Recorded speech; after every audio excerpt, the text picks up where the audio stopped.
right. Yes, I am clapping. Good morning, Denver, Colorado. Joe Rico, Alex Ramirez. The final word is here live again at number 38. Couple weeks off for Easter and some family fun, and we are back hard for the playoff runs of the Denver Nuggets and the Colorado Avalanche. Good morning to my partner for the last 14 years, 13 of them on radio in the last year and a half here on the Mile High Sports YouTube channel, Alejandro Ramirez. Hey, man. Alex, good morning, baby. Good morning, guys. Listen, I just wanted to tell you guys, Nick and Joe Rico, our executive producer back in the glass, man, we've worked a lot to be together, and we've done a lot together. And I'm so happy that, we have this platform after 14 years, Joey, to do what we do. We talk about what we want to talk about. No one tells us what we have to say. We're not state. What do they call it? State-sponsored radio? Yeah, we don't belong to any specific team that we cannot discuss our opinions or our thoughts on. And I got the best guys in the world. I got Nick. I got Joey.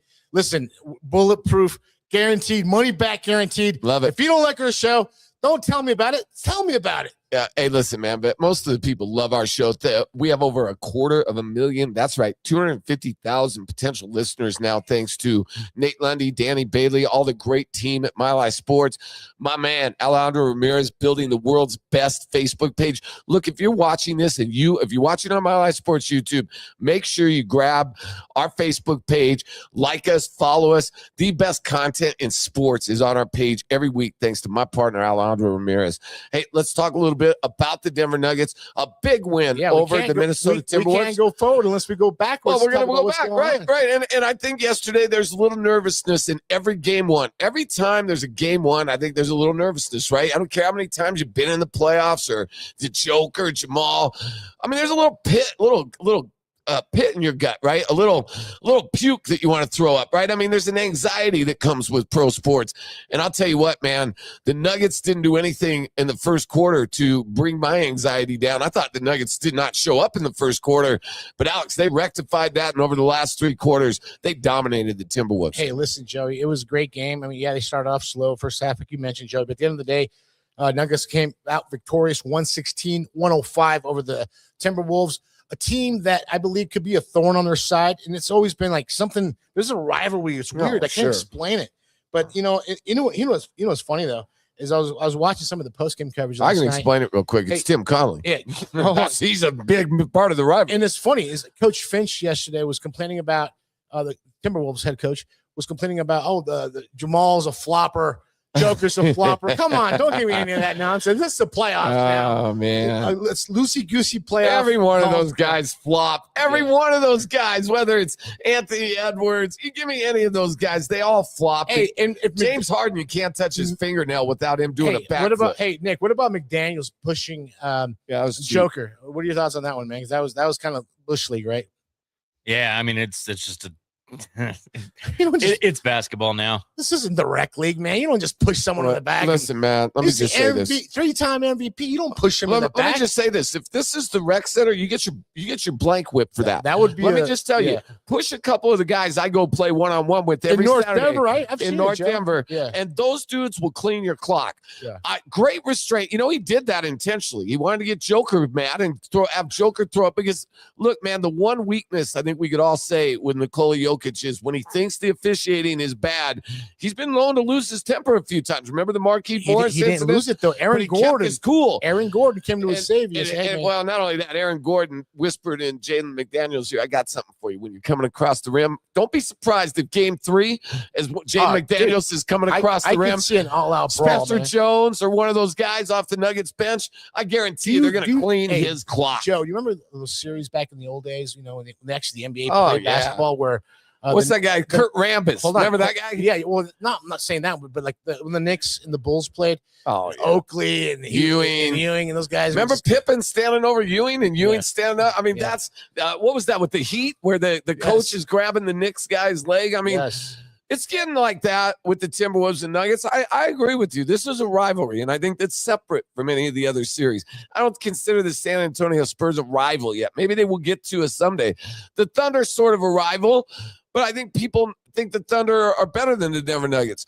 The Minnesota Timberwolves and the Nuggets seem to be just two evenly matched franchises. Last night, Jason Kosminski, who I think is the best radio announcer in the sport. And he's my favorite guy to listen to. And Hastings is amazing too. Crushed it. Katie Wingy did a great job as well. And when you look at the production team over there, they do a great job. But let me just say this, and this is what I truly believe about the Denver Nuggets. The Denver Nuggets could lose in the first round, or the Denver Nuggets could win the NBA championship. And I really think that that's true. I think that you just don't know. And here's where my championship dreams went down. And Nick and Alex, I'll ask both of you. When Aaron Gordon went down, and there's another cheap shot in my mind, Julius Randle just lays waste to Aaron Gordon, hip checks him. Aaron Gordon goes down. And the first thing I think of, all right, and he got back up, right? And he played well. But an injury to Jamal Murray and an injury to Aaron Gordon, this thing's done. I mean, I'm sorry. The Nuggets can overcome a lot. I don't think they miss Peyton Watson that much. Christian Brown could go out. Listen, but if Joker, Jamal, or Aaron Gordon go out, it's over, guys. Listen, I'm going to go through the stat line. Okay. Aaron Gordon last night, 29 minutes, 5 from 10 for the field goals, 17 points. Cam Johnson, who now is starting to play a lot better. He's really coming into his own. Yep. 33 minutes, 12 points, 5 of 12 field goals. The Joker, 40 minutes, 25 points, another triple-double, all right? 11 of 19 in the field goals. Jamal Murray, there you go, 39 minutes, 30 points, Joey. If Jamal Murray continues his streak at 30 points, at least 30 points, the Nuggets cannot be beat. The Nuggets they're are going to have unstoppable. The Nuggets, if Jamal Murray, and look, this isn't a guy that we're just betting on, right? Blindly betting on Jamal Murray. Like, hey, let's hope this guy. You're talking about the greatest player. In my mind, you could say Jokic is the greatest franchise player in the franchise, no doubt. But for the playoffs, for the actual playoffs, I'm putting Jamal right up there with Joker. I am thinking, I mean, look at all the historical moments Jamal Murray has had in the playoffs. And you tell me you're not going to count on this guy? I'm not talking about bubble Jamal Murray. No, I'm saying, though, that if you're right, I'm agreeing with you. If this guy takes his game to this level, as great as he's been, 30 points a game is not something he's averaged. But if you give me 30 points from Jamal Murray and Aaron Gordon plays that defense the way he did last night, and Anthony Edwards was frustrated. You could see it in his face. I don't want to say they shut him down, but they contained Anthony Edwards last night.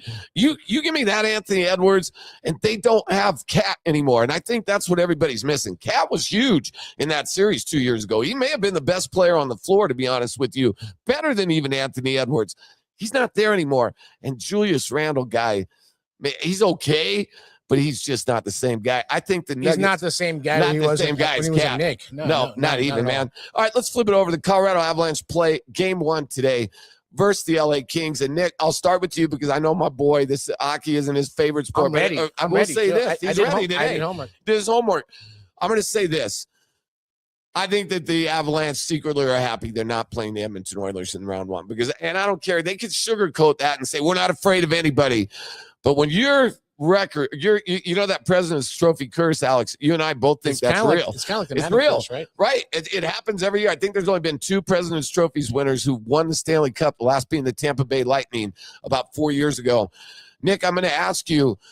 Are you happy with the Kings as the first round matchup versus having to play an Edmonton team with, 2 guys that are going to the Hall of Fame? Oh, absolutely. This is where you want to start. Get your feet under you because the next round is going to be a dogfight.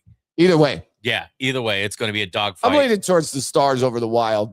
It's likely that's going to happen, but you want to make sure you got everything right. This is your one chance to show off who you are, establish everybody in their spots, and show off your amazing goaltending. Will the NHL change their playoff format so that they quit having these Stars Avalanche matchups in the second round? I mean, you're talking about a very good Western Conference Finals here.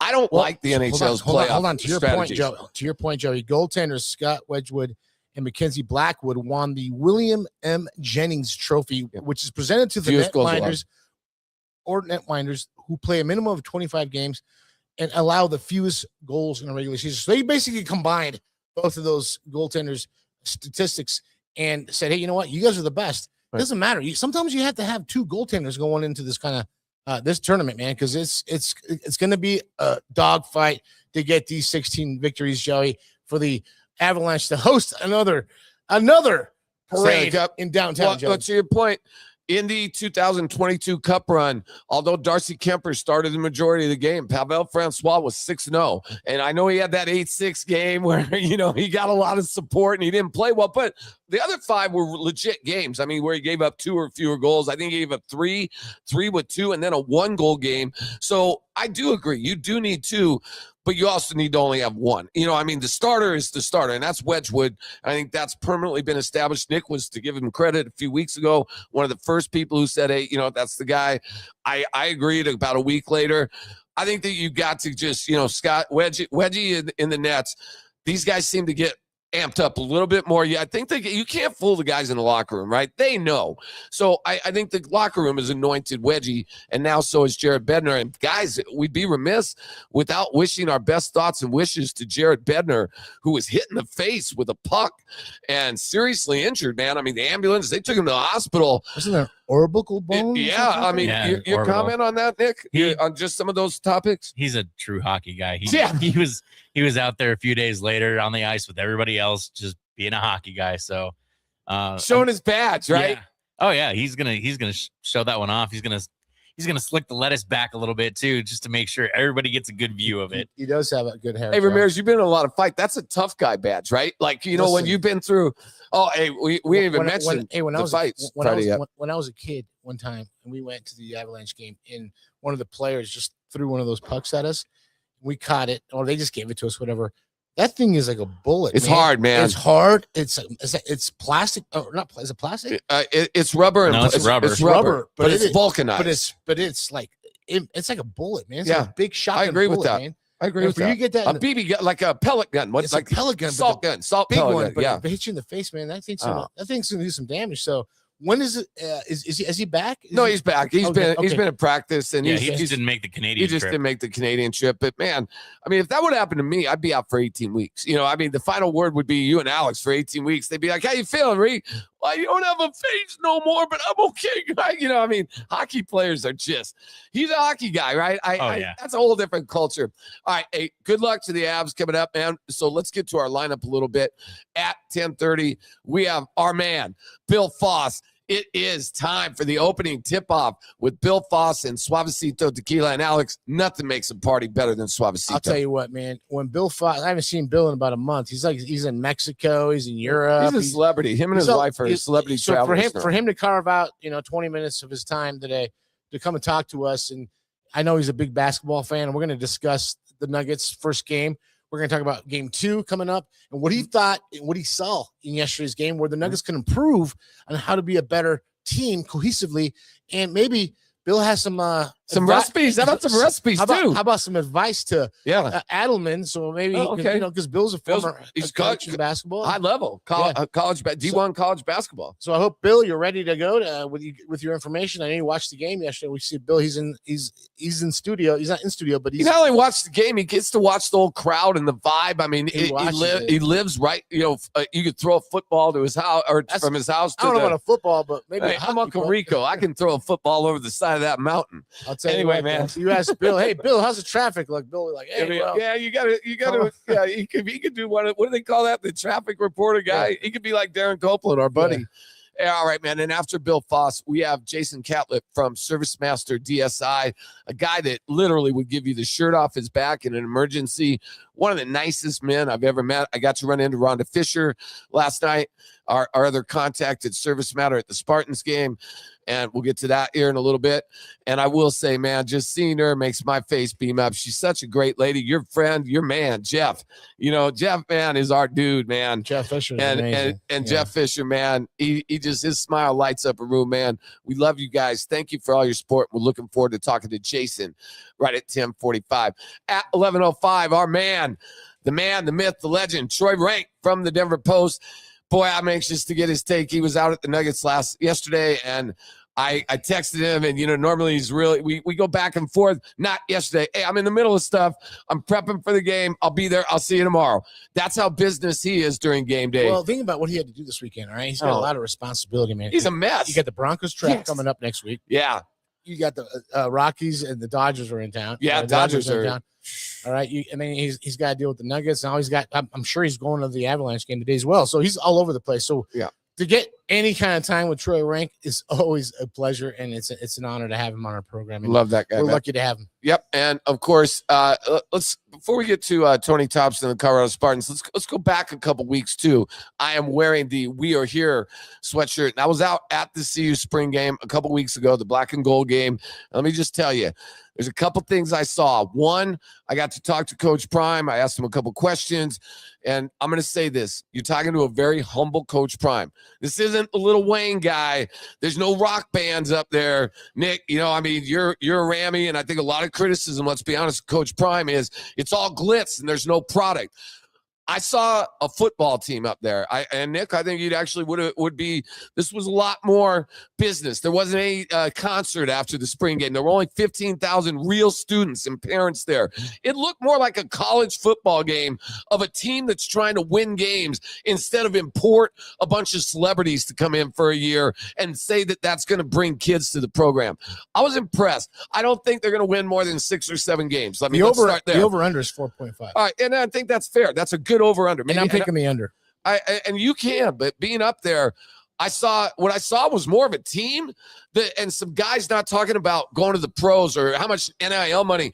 Guys talking about their teammates. I think Travis Hunter and Shedeur Sanders, would be fair, were placed on a pedestal above their teammates.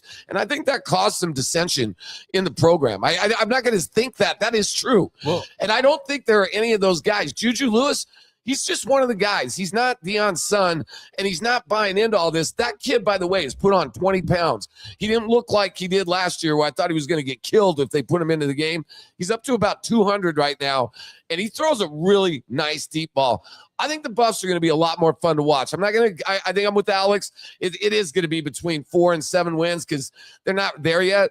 But what I like is what I saw out of Coach Prime. The press conference wasn't, you shut up, you do this. You know, he admitted he got a lot of criticism in the press conference, the most since I've ever been up there. Nick answer, man. Well, I mean, he needed this, right? He needed to be humbled a little, I think. I think so. And well, it's a little different too, because the last few years I've been doing the Colorado Youth Football Invitational, and we do it up at CU at their practice facility. Yep. So before this year, you would never see any of the Buffs players there. And so when we were cleaning up, Buffs players were starting to show up at 10 o'clock at night to start doing activities, start running. They were running as we were tearing down. And it gave me an idea of this is going to be a different mentality this year. They know they have to step themselves up. Alex, that's great insight, man. Because I know you and Coach Scourge, Mark Jackson, former the Denver Broncos, Three Amigos. I know you guys do a lot of stuff out there. Your thoughts on the program?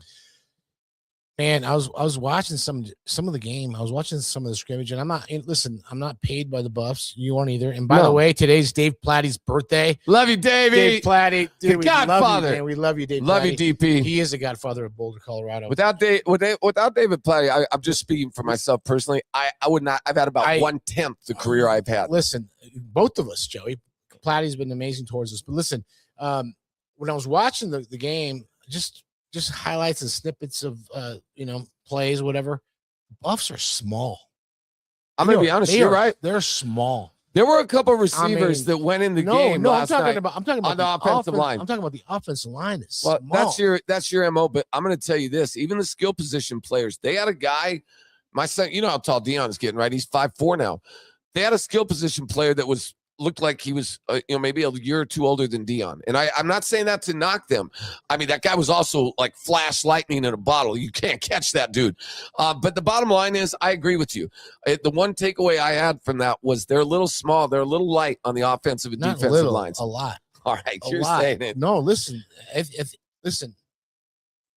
I don't want to say this, man, out loud. I know we're on, public. You gotta speak this, what you think is the truth. I think this is probably going to be the worst Colorado Buffalo season in a long time. The reason why I say that is I don't think they have the horses and the guys up front to protect Juju Lewis, and I don't want to see that happen. Hopefully, I'm wrong. I want to be wrong. I wish I'm wrong, but Juju Lewis is going to get pounded this year if he has no protection. Let me just say one thing. And what that does, Joey, especially if you said he's 20 pounds heavier, he looks stronger. He does look stronger. He might be one of those guys that just transfers to another team.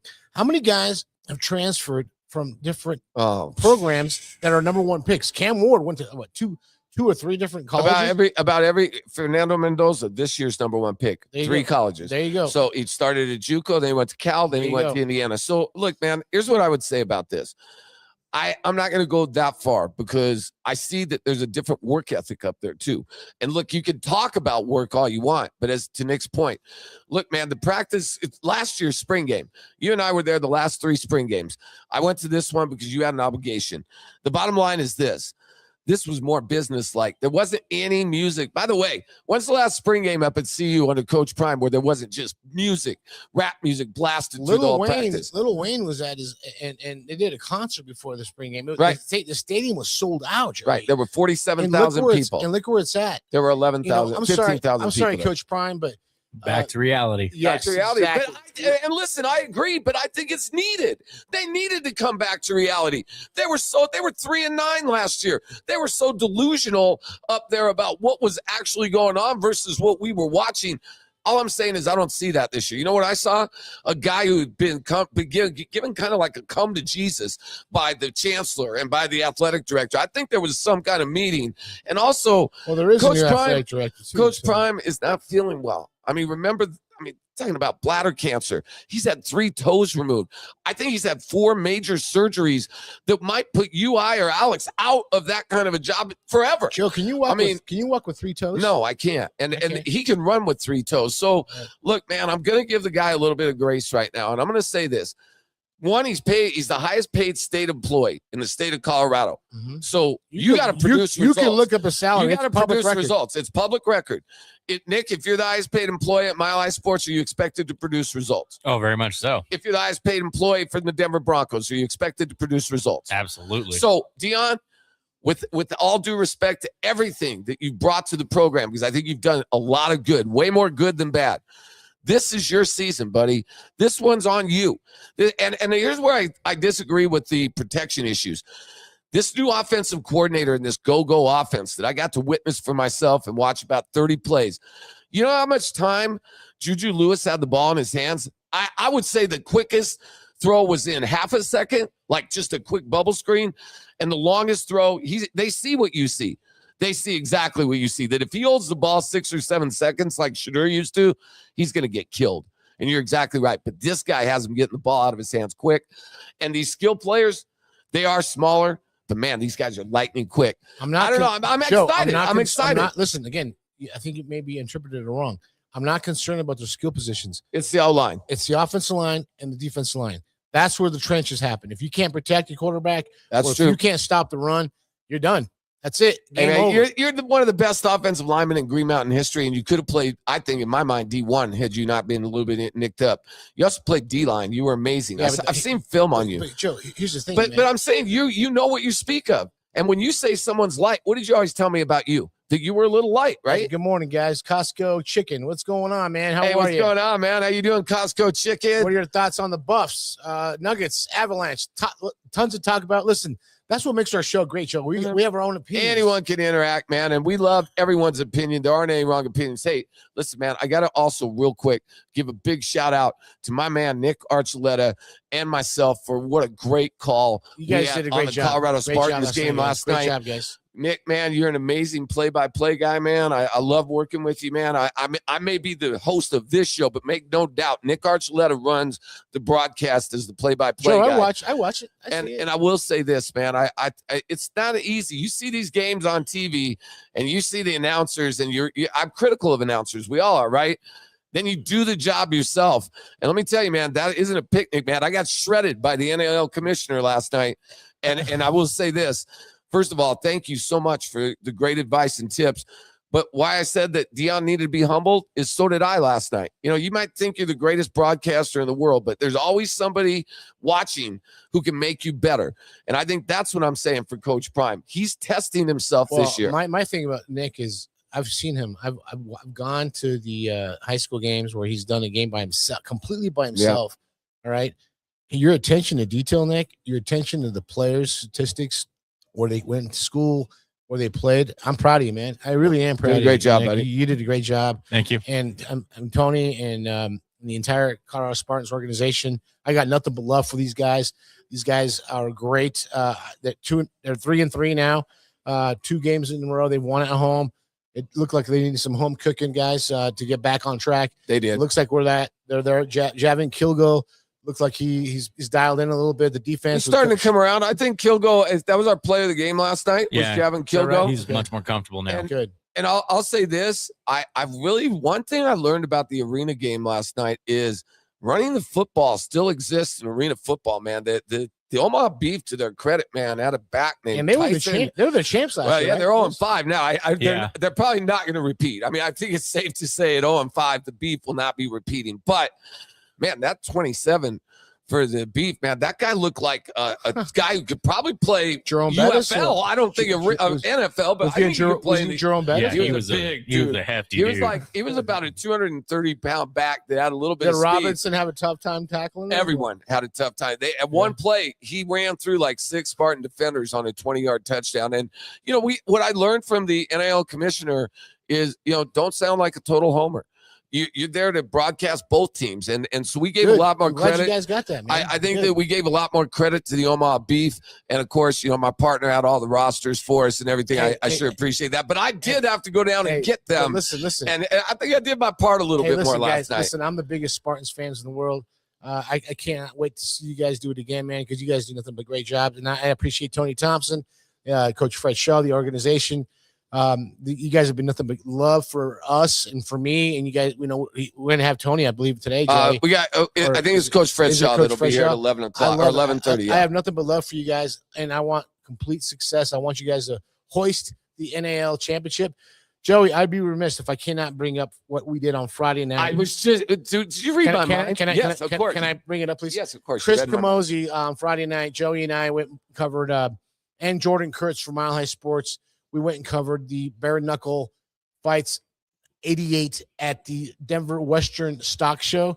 It's the new development. By the way, like that place? I am so impressed. Not Nick, I'm not sure if you've seen it. It is freaking phenomenal, Love man. that place. Yeah, they made it. They tore that whole place down, and they made restaurants and bars and apartments and I was shocked. Stores. I mean, it's like a shocked. whole new community over there. I love it. I think they did a great job. Anyways, Chris Camozzi fought Rodriguez on Friday night for the Cruiserweight Championship. And, Chris Camozzi, our good friend of ours, and you know him, Nick, everybody.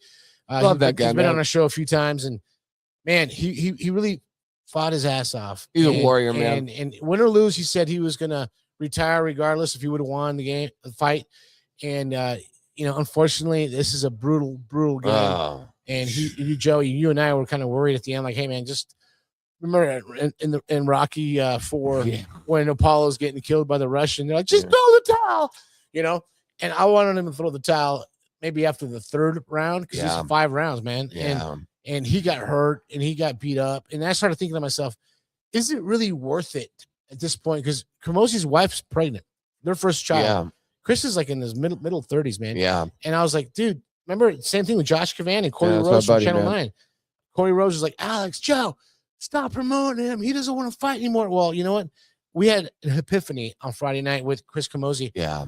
And I was like, man, dude, just stop. It's okay. You're It's a warrior. time, You're man. a warrior. You were a It's UFC time. fighter. Yeah. And bare knuckle, he even said on our show at the old studio, he said, bare knuckle is not a sport that you're going to have a longevity. No, you're not in. going to have 20-fight career there. No, it's either you're on your exit out or you want to maybe start fighting. Yeah. And everybody knows that. And it's a brutal sport. And I just don't want any long-term damage to his face. I mean, his eyeball, Joey, was falling out of his orbital bone was not his not bones. looking good, man. He was just jacked up. And I was like, all right, man. But you know what though? He fought a good fight. It was the fight of the night. And big thanks to Brian Sosha, Bernie Brassom, the media directors over there, for giving us really red carpet treatment, Joey. We were right there, in front of the ring. And I just want to say, Chris Camozzi, you're a champion in my book. And I want you to know that we support you in any way, in anything you do. And we love you, buddy. But yeah, it's time to hang it up, man. Let's start thinking about being a good father and being present with your kids, man. Well, and if I could give my take, my highlight of the night, obviously I got to spend a few minutes with Justin Gaethje, my good friend. And I was the only one in Colorado with a picture of Justin Gaethje that night. There were 2 armed security guards I had to get through. He's part of Denver police. He's part of Donald Trump's security team. Right, Man. I got it, man. Let me say something, man. I would never mess with Justin Gaethje. And all I'm going to say is this. For that guy to spend 3 minutes with me and give me a hug in front of his armed security and all these people, I had some friends there at the fight. Let him through. And no, Justin had to approve you. I mean, nobody else could tell you. When I went to reach my hand out, the cop grabbed me and threw my hand back and was like, hey, what are you doing? So but anyway, I just want to say, Justin, man, you're a warrior. And there's another guy, 37 years old. And just like you said about Chris Camozzi, there's a guy that was watching that fight ringside. Yeah. And in the back of his mind, I was thinking, what's he doing here? Yeah. What's Justin Gaethje doing in a fight? Because, he corners a lot of those people and he teaches. Justin, I hope you're not thinking of doing bare knuckle, man. I love you. No, Joe. I hope he would never do that. He's going to be fighting at the You think he's got UFC for another few more years? No. He's 37. How much do you think he's going to do that? Listen. There's a fight coming up on the 250th year. He's part of it. I'm at the White House lawn. Yeah. And Dana White already said that he will be the headline main event at the White House on the. Doesn't get any better than that. It doesn't get any better than that at all. But isn't that when you just to your point though? I'm just saying, look, man. Dude, good luck getting a credential for that one, man. Yeah, we're going to try. No, we're going to try. We're not. We're going to try. Listen, if I go to Washington, D.C., I'm going to go visit some things out there. Listen, real quick. Hey, listen, man. Also, we got to wrap Chris it up. Camozzi's corner, Love you, that corner was Derek Wolf. Yeah. He saw Derek. That's our boy. Yeah. That's our boy. He high-fived you. He high-fived me. Derek Wolf says he'd be happy to come into the program and talk about he's got a lot of stuff. Well, He's a listen, big man. hunter, Listen, Derek Wolf is in both these right here. Yeah. You got his number. I got his number. Yeah, he's One cool. thing I love about Derek Wolf, he does not play games. No. If he says he's coming down, he will. Yeah. And we look to have him getting a little bit closer to football season. Why don't we get Derek in? Yeah. All right, we got to run. Look, coming up next, our great friend Bill Foss from Suavecito Tequila. He joins the final word next, live from number 38 as we count down to Avs Kings Game 1. My name is Anthony with Plunge Plus Plumbing. We've been in business for 16 years. We service from Longmont to Castle Rock and everywhere in between. We specialize in service work, underground sewers, water heaters, drain cleaning, faucet repair. If it's in your home, we fix it. We also ensure that our customer service is top notch and customer satisfaction is our utmost priority. Our motto is honest service, honest price. We're not going to sell you a bunch of stuff that you don't need or that you don't want. We'll just take care of the issue at hand and be on our way. Most of the time we can get there same day. If you need plumbing, give us a shout. 720-434-5832. Or you can reach us on our website at plungeplus.com. We are proud sponsors of The Final Word. The thing about basketball is your team can win, or they might come up short. Either way, how much fun you have is all about who you're hanging with. Come on over to Hooters, where every game's a win. With wings that bring the heat, ice cold beer to wash them down, and the only stat we really care about is assists. Game's on. Where are you gonna be? Hooters, your official hangout for game day. My name is Sadie Leffel, and I'm the owner of Grease Diva Garage, and we're located in Frederick, Colorado. What makes us unique from other automotive repair shops is that we are woman-owned, we're locally owned, we offer car care classes for women, and we really are truly a car care center. You can get everything you need for your vehicle right here. Here at Grease Diva Garage, we believe in excellence, integrity, and education. We just happen to be great mechanics. We specialize in classic and vintage vehicles. We have the tooling experience to do everything from engine mechanical all the way through body restoration on all makes and models. So in order to come into Grease Diva Garage, there's multiple ways you can get a hold of us. Through our website at greasedivagarage.com. You can email us at greasedivagarage@yahoo. You can give us a call at 720-731-3000. You can find us on Facebook and Instagram, multiple ways to get a hold of us. You can make an appointment online as well. We are proud sponsors of the fight. At the Denver Athletic Club, exceptional facilities and a vibrant community come together to elevate your fitness journey. While the DAC is the perfect place to achieve your health goals through countless sports and activities, we also offer a variety of amenities to support your lifestyle.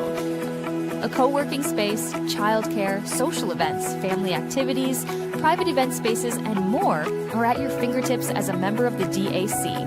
Discover the Denver Athletic Club today.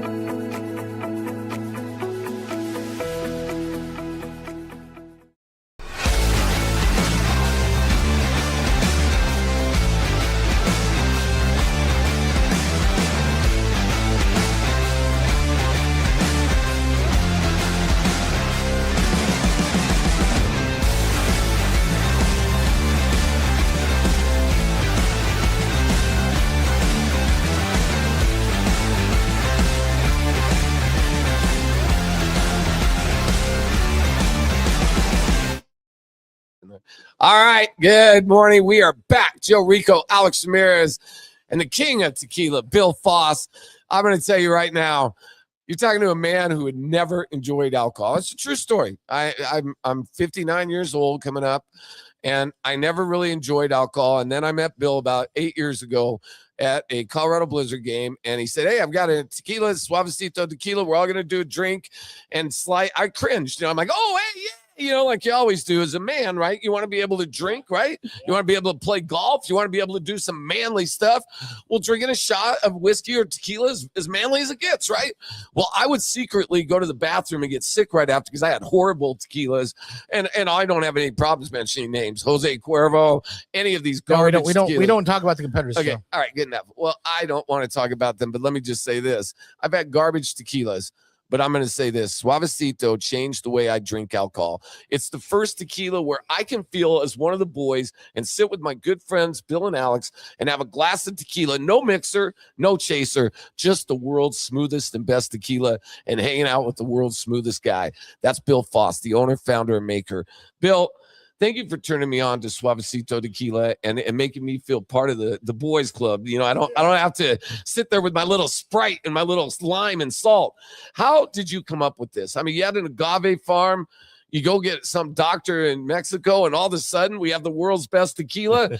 It was a little harder than that. Can you give some insight to those of the people who are that was kind of quick, Joe. That was quick. Yeah, Go I love this guy, man. Love this guy. Well, as I've said before on your show, I went to the University of Guadalajara and checked with the chairman of the agriculture department, and he told me the #1 PhD in all of Mexico in agave was Dr. Luis Ramirez. He called him, brought him to his office. 15 minutes later, I had him on contract. Okay, the #1 PhD in agave in all of Mexico 25 years ago, I had on contract. He helped me get a mountain farm. It's as opposed to a lowlands farm. So I have mountain grown agave, which is superior to lowlands agave. And I didn't know that at the time, but Dr. Ramirez knew that. Okay. So only 8 or 9% of all tequilas are made with highlands agave. Then I would visit my farm when I knew Dr. Ramirez was going to be there. So I could hear what he was saying to my workers, sit here and learn and learn and learn. And then we'd go out to lunch. And one day, Dr. Ramirez just simply said, "Oh boy, I had lunch yesterday with a biology professor and a history professor, and they both wanted to know what can you do with the agave plant other than make tequila." And I explained to them what agave nectar was. 20 years ago, I knew about agave nectar, and I learned about it from Dr. Ramirez, the man who invented it. All Americans know it today. I was the only person that knew about it 20 years ago. Wow. And so then 2008 comes along. You have to grow your plants 6 to 8 years before you can harvest them. My first harvest was 2008. Well, the American economy, as the older people know, collapsed in 2008, and I could not sell a plant. And my son, typical son, he says, "Dad, when you have lemons, you make lemonade. I've got 50,000 plants that I can't sell." So I started coming up with my own formula for tequila. I've got #1, I've got the best mountain grown agave plants. #2, I'm going to add a little agave nectar to it, which no other tequila does. And that's what eliminates the burn. There's no burn going down your throat when you drink Suavecito tequila. And then, I just wanted to extra age it. I always liked aged tequilas. And so instead of aging my Reposado 2 months, I age it 8 or 9 months. Instead of 1 year for my añejo, I age it 2 years. Instead of 3 years for my extra añejo, I age it 5 years. So those three things are the key factors on what makes Suavecito superior to the competition. Well, Bill, good morning, and we haven't seen each other in about a month, man. You're always trapped. You're all over the place. You're either in Europe or you're in Mexico, and you're just hanging out with your wife. You guys go to the ruins in Egypt, and I mean, I love it, man. You are living the American dream. You're starting 5. Blanco, unrested. Reposado, rested 8 months to 9 months. The Cristalino, rested 8 months, charcoal filtered. Anejo, aged 2 years, retired in bourbon barrels. In the extra anejo, aged 5 years in retired bourbon barrels. Bill, one of the things that gives your tequila the color is those bourbon barrels. Can you explain what happens when the fermentation process happens when you put the tequila in there? Well, again, in America, bourbon barrels can only be used one time. Okay. So they can either throw them away, or what the Mexican community has found out is they can buy them cheap, secondhand. And when you age your tequila in a bourbon barrel, the oak of the barrel is already brown from the bourbon. So now you get more color and a tiny bit of extra flavor from the barrel, and it just makes the tequila better. Well, you know what, Alex? You and I have sat several times together and enjoyed Suavecito. We've gotten it here in number 38. It's now one of its prime sellers. Talked to one of the bartenders. People, they had a Suavecito tequila night, Mile High Sports Theater a few weeks ago. They sure did. And there were just so many people with huge smiles on their face, just like when you and I and Alex did that at the Super Bowl. And we talked to people, I only drink vodka. They take that, hey, where do I buy this? And it really was that simple. And I fell in love with the tequila. And then, there's you. And, you can work for everybody, right? I mean, I've worked for a lot of people, but I've never worked for a person of integrity more than Bill Foss. I love you, I mean, somebody that actually puts other people before themselves and shares the wealth with all of his staff, treats his workers in Mexico like kings. I saw some of the celebrations that you did for your workers down there in Mexico. Who does that, though? I mean, look, there's other tequilas that are successful. Let's face it, I didn't see them taking their staff down and getting out grand villas in Mexico. That tells you why we're here. I drink Suavecito because I love it, but also because I love him. And make no mistake, man, if you have a choice of working for somebody you love or someone you don't, I'm all in on this someone I love. I'm all in on Suavecito, and it needs to be at your next party. And Alex, if they don't have it at your watering hole, you demand it, Joey. They don't have it at the bar you're at. You demand it, Joey. The hotel you're at. Demand it.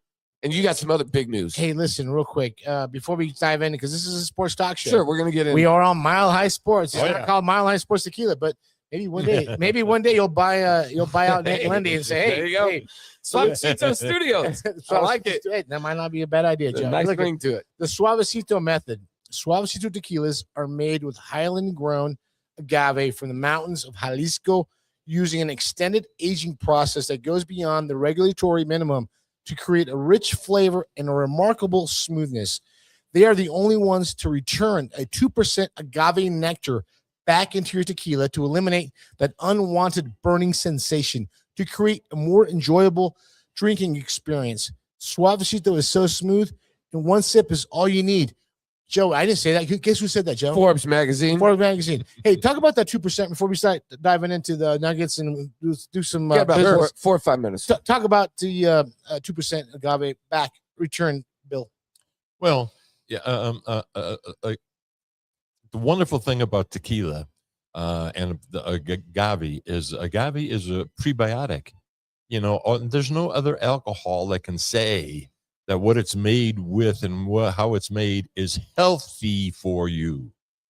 My tequila is healthy for you because that 2% agave nectar is 2% unfermented agave.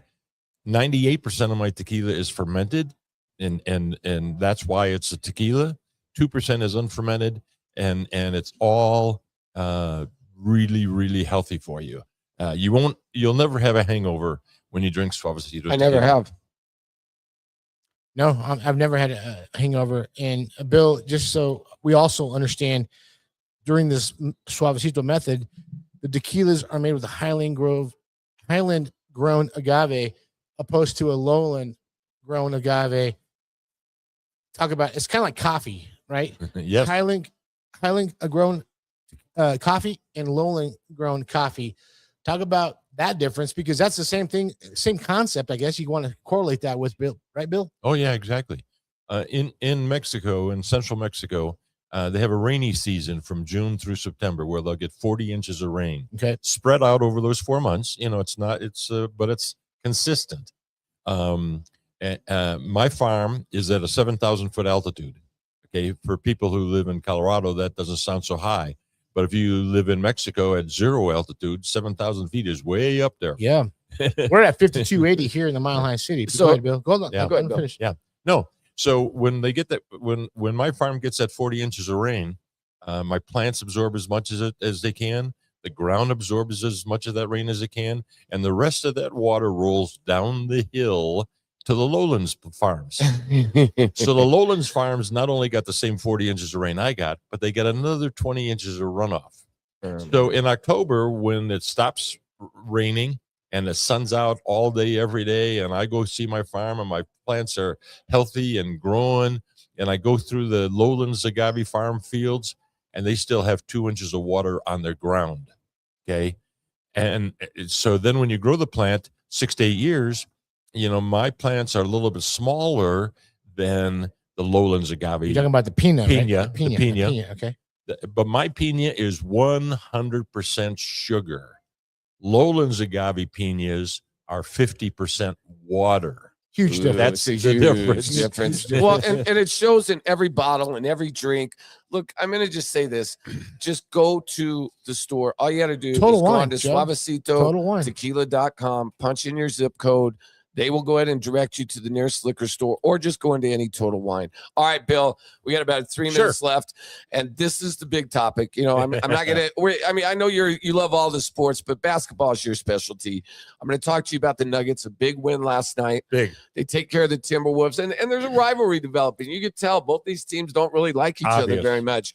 That push in the back to Jokic was unnecessary. That was just a joke. I thought that was a Bush League play.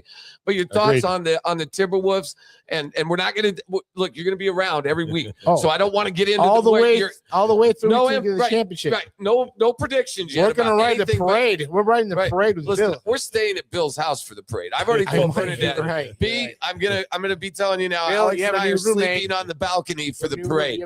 So that, and we want to, because we think it's going to happen, but give us the key to beating the Timberwolves and not getting complacent for the rest of this series. Well, as you said earlier in your show, the first quarter was really poor, and they just have to start better, have to start stronger, faster, and play better at the beginning of the game. Obviously, we're a better team, so we were able to pull it out and win the game, but it's going to get tougher each time, and it's going to get way tougher when we have to go to Minnesota if we don't start playing better at the very beginning of the game. Yep, that'll be next Thursday. That's like a basketball coach, Alex. That'll be it sounds like he's running the weeds. No, listen, next Thursday is the first away game for the Nuggets. Tomorrow night will be a second home game. Monday night. How important, Bill? This is my last one for you. How important? I mean, Jamal Murray, 30 points yesterday. Joker's going to get his, right? Oh, yeah. He always gets his. Doesn't matter who's defending him. He's going to get his triple double. Doesn't matter. That's a given now at this point. But Jamal Murray, if you can add that consistent 30 points a game, we're unstoppable, right, Bill? Well, almost. But as you saw, Minnesota recognized Jamal was going to be scoring and shooting, and they had their best defensive players on him all night. Right. But he works hard to get his shots and to get his points. He knows he's good. He knows he's a good shooter, and so does the team, and so they don't hesitate to feed him. Well, all I have to say is we were talking about this last night. There wouldn't even be a final word without you. You're an amazing man. And look, 8 years now, Joe. 8 years. 8 years. I wish we would have met. I wish we would have met the guy. So no, it is 8 years. It is. And I will. Yeah, it was 2016. No, you're You right. had And hair, we're Joe. getting You on. had hair, I Joe. had a little tiny hair growing up still. Bill's seen that since long removed. Listen, please stay healthy. We'll be back next week. We're gonna have some fun. Oh yeah. And I really want you to know summer's coming, and that means Suavecito Tequila, the best starting five. The Blanco, the Reposado, the Cristalino, the Añejo, and the Extra Añejo. My personal favorite. Please share it with family, friends all summer long. Billy, we will talk to you again next week. You got it. When we get back, we have Jason Catlett from Service Master DSI, a guy we've grown to love as well. He's your guy in case of emergency. Just break glass and call Jason. Well, he's coming up next when you return to the final word, live from number 38. Golf season is here, and Denver Golf Passes make it easier than ever to play. Start your golf journey with Learn and Play 1.0. 5 clinics, 5 rounds, 5 buckets. Already playing? Take your game up a level with Learn and Play 2.0. Or grab the Friends and Family Pass. 20 par 3 rounds and 30 mini golf or range sessions. And for new players wanting reps, the Practice and Play Pass gives you 10 rounds and 15 range buckets. Find the pass that fits your game. Visit cityofdenvergolf.com. My name is Anthony with Plunge Plus Plumbing. We've been in business for 16 years. We service from Longmont to Castle Rock and everywhere in between. We specialize in service work, underground sewers, water heaters, drain cleaning, faucet repair. If it's in your home, we fix it. We also ensure that our customer service is top notch and customer satisfaction is our utmost priority. Our motto is honest service, honest price. We're not going to sell you a bunch of stuff that you don't need or that you don't want. We'll just take care of the issue at hand and be on our way. Most of the time we can get there same day. If you need plumbing, give us a shout. 720-434-5832. Or you can reach us on our website at plungeplus.com. We are proud sponsors of the final. At Hooters, you can watch the tournament with your buddies. All your buddies. Like the ones with ice-cold beer. And one-of-a-kind wings that are nothing but net. You know, buddies you won't have to fight for the remote. Buddies who know a thing or two about basketball. And the fans who live for it. Where else are you gonna get all this? Hooters, your official hangout for game day. We are ServiceMaster DSI, and we're located in Aurora, Colorado, off of I-70 in Chambers. My name is Rhonda Fisher. I am the Business Development Manager for ServiceMaster DSI. My name is Jason Catlett. I am the branch manager for ServiceMaster DSI. We specialize in disaster restoration, including water, fire, mold, biohazard, trauma cleanup. Company is included as a GC, so we can do the mitigation and then the full repairs on the job for you. At ServiceMaster DSI, we help our customers on their worst day. No one ever plans to have a flood or a fire or water damage, and we help restore their lives back to pre-loss condition. We handle both residential and commercial losses. We service all of the Front Range, including up north to Fort Collins, down south to Colorado Springs. We go up into the mountains into Georgetown. We go out to Windsor, Fort Morgan. We're one of the largest franchises in the United States. We pride ourselves in having our technicians be IICRC certified. You can reach us here at ServiceMaster DSI at 800-954-9444, or you can call me directly at 720-602-8677. You can also email me at rhonda.fisher@smdsi.com. You can also reach us on our website, which is ServiceMaster DSI. If you need more information, you can email info@smdsi.com. We're here to help for whatever emergency service needs you have. We are proud sponsors of The Final Word. With millions of page views every year, ColoradoPreps.com is the #1 source for the high school sports community to keep up with the latest news and scores. From football and volleyball to basketball and softball, ColoradoPreps.com provides a year-round hub for coaches, friends, and family to stay connected to their favorite schools and athletes, and keep an eye on their rivals. Covering high school sports from the peaks to the plains, you always get the latest at ColoradoPreps.com. Welcome everyone to Folsom Field here in Boulder, Colorado. Right now is the epicenter of college football. I'll never forget, never, Ralphie running out and around the field. Boulder is always a scene nowadays. I looked at my dad and I said, "Dad, I want to play here." There's so much history on this field. Just electric. The whole place goes wild. It gives me the chills to be able to come back here and be a part of something great. I played with arguably the best corner to ever lace him up in Champ Bailey. And guess what? He too was victimized by certain plays, but he never gave up. And that's what I see in PS2, right? The idea of never giving up. Yes, you may get beat, but he is a complete corner. We are back at the Final Word. Joe Rico, Alex Ramirez, live from number 38. Avs and Kings will get started here at 1 p.m. Avs looking to go up 1-0. Nuggets take a 1-0 lead in their series yesterday. Great time to be a Colorado sports fan. But, you know, our next guest, Jason Catlett, who is the branch manager for ServiceMaster DSI. Let me tell you, this is a stand-up guy, and he's the guy you want to call when disaster strikes. And like Jason likes to say, on your worst day. And you know what I've learned, Jason, is you and Rhonda Fisher and the entire crew over there really care about people. And I think that's why we get behind businesses, frankly.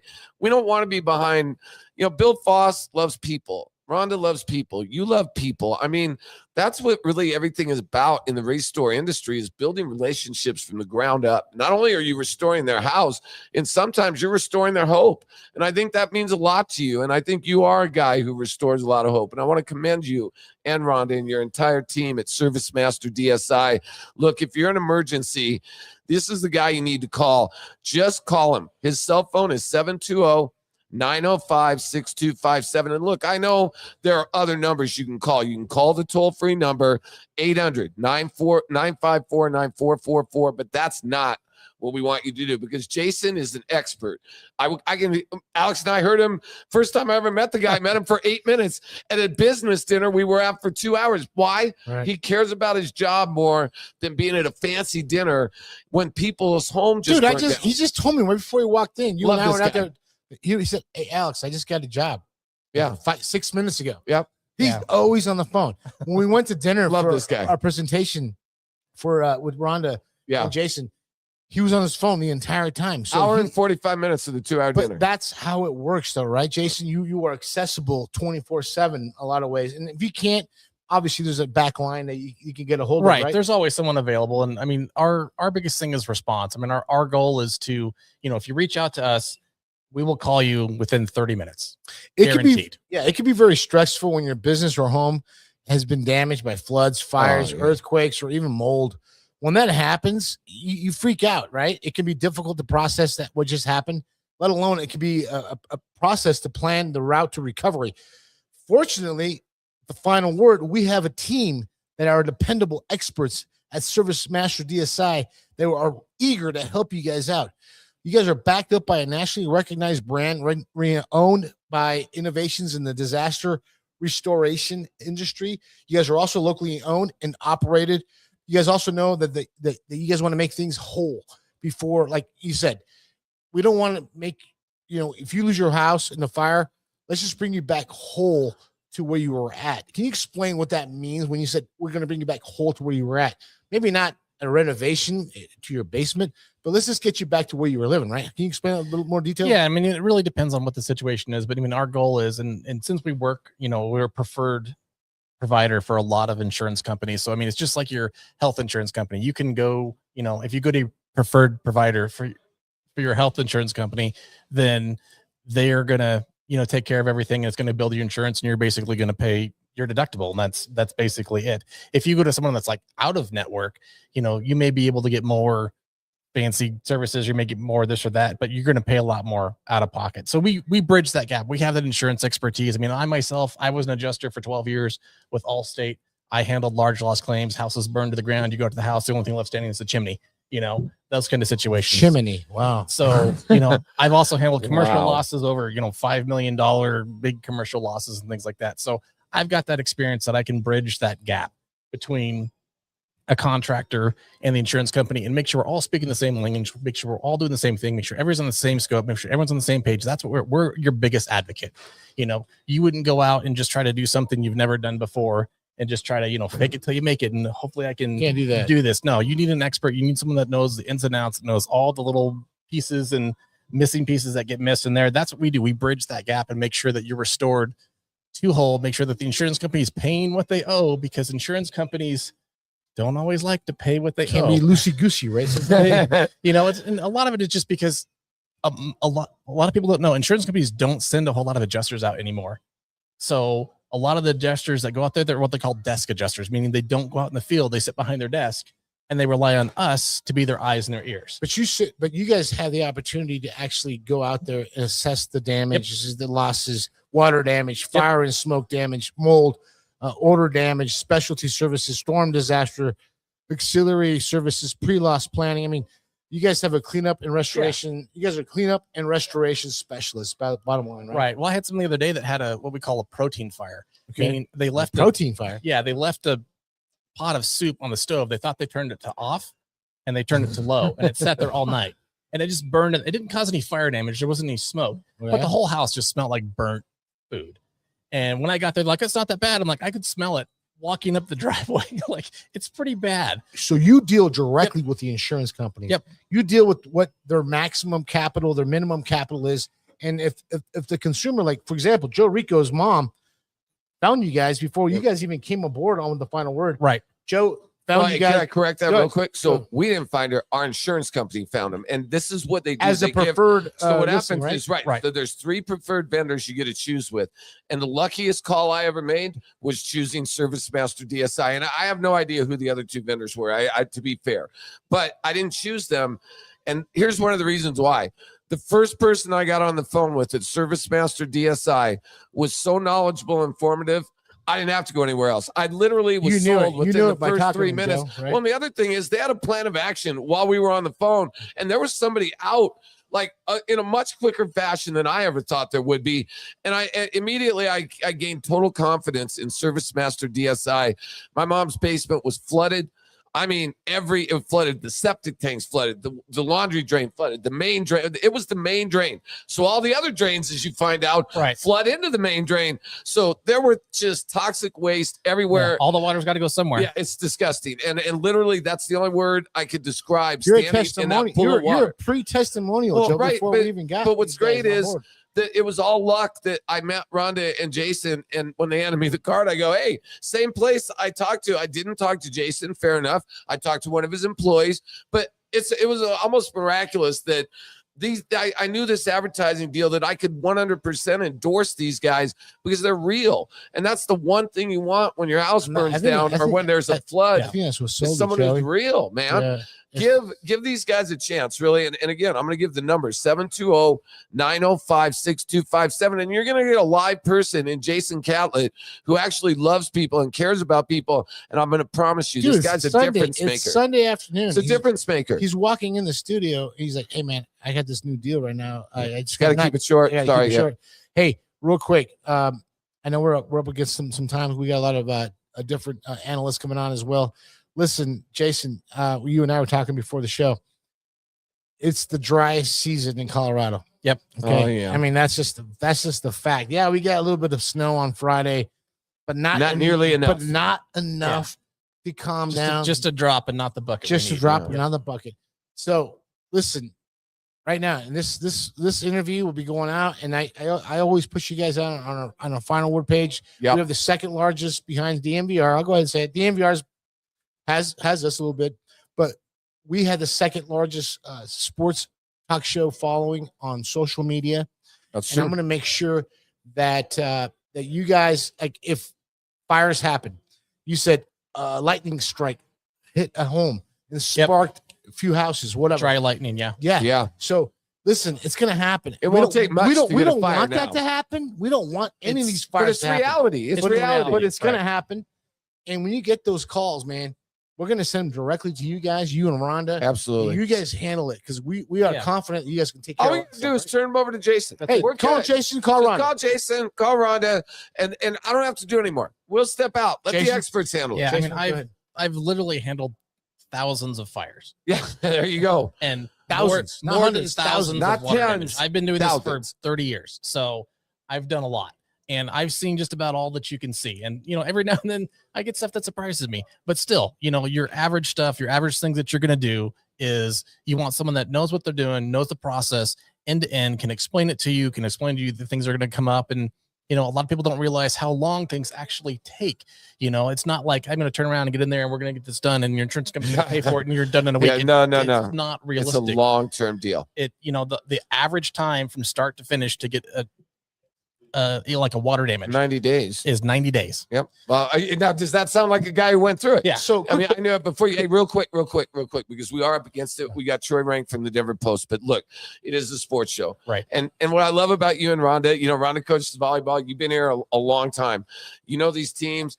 I love you because you're not a gambler. You're not somebody who's going to waste your time and money, but you do like the games themselves for what they are. Yeah. And you know what they are. They're entertainment. They're entertainment. What do you think, first of all, about the big Denver Nuggets win? And then, do the Avs, I think could we have two parades? Is that a possibility? I know it's a long Sure, we do shot. them at the same time. And should they combine them if that were to happen? I think if it does happen, they should have two because each of the teams deserves the recognition. Okay, fair enough, for what they fair did. enough, I think fair that's enough. fair. What about an after party to the parades where everybody There could be. They does could something do like that? Or one bigger event. So, but I think the Avs have a good chance of getting all the way to the cup. Yeah. I think they're primed for that. Are they the Nuggets? Are they more positioned to win a cup than the Nuggets are to win the championship? Yes. Yeah, I agree with Jason. They're just a better. I agree with Jason. Better through the whole. But I will say this, Jason. I think they play some really tough competition in the Stars, and also my other team I don't want them to run into is the Edmonton Oilers. The Oilers have been the conference champions the past 2 years. I know they're seated a little lower this year, but they just got Draisaitl back. Let him answer the question. Well, we're having a little conversation. Yeah. I'm just saying I agree with you. But the Nuggets, oh my goodness, they have the Thunder, they have the Spurs, they have. I mean, it almost looks like a mountain that's so tall. I think the Nuggets are going to get through round one. I don't think it's been an issue, but I think round two is where they're going to. Yeah, that's going to be the make or break for them. Bite your tongue, Jason. You bite your tongue. I love it, I get you, man. I love it. Give Jason Catlett a call today if you have any issues with your house or you have run into any Alex, kind give of him that number flooding. real quick. Yeah, well, one more time. Jason Catlett. He's a branch manager at Service Masters DSI. Huge partner of the Colorado Spartans and just a great good dude all around. I've met you. I've met Rhonda. Yeah. Phone number 720-905-6257. One more time, 720-905-6257. All that information will be on our Facebook page as well. Listen, and I hate to say it, but there are going to be some fires this year because of the dryness. And listen, it'll be on our page. So if something were to happen, if there's a big fire going on, you just if you have questions, just call. Yeah, just give him a call, man. He deals with the insurance directly. He'll handle your claim. Just all you gotta do is pay your deductible and let them do the hard lifting for your. That's what we're here for. That's it. That's it. Well, I'll tell you what, it has been a thrill every time that I've gotten to meet you and Rhonda because of one thing. I owe you guys a debt of gratitude. I mean, my mother's 92. She means the world to me, and you guys pretty much saved the house. Saved, That's what we do. And not only saved it, and I'm going to say one thing. It isn't just always a restore. The basement's a lot better. I mean, let's be honest. You hope for the restore just to get you back. Yeah, just to get you back to normal.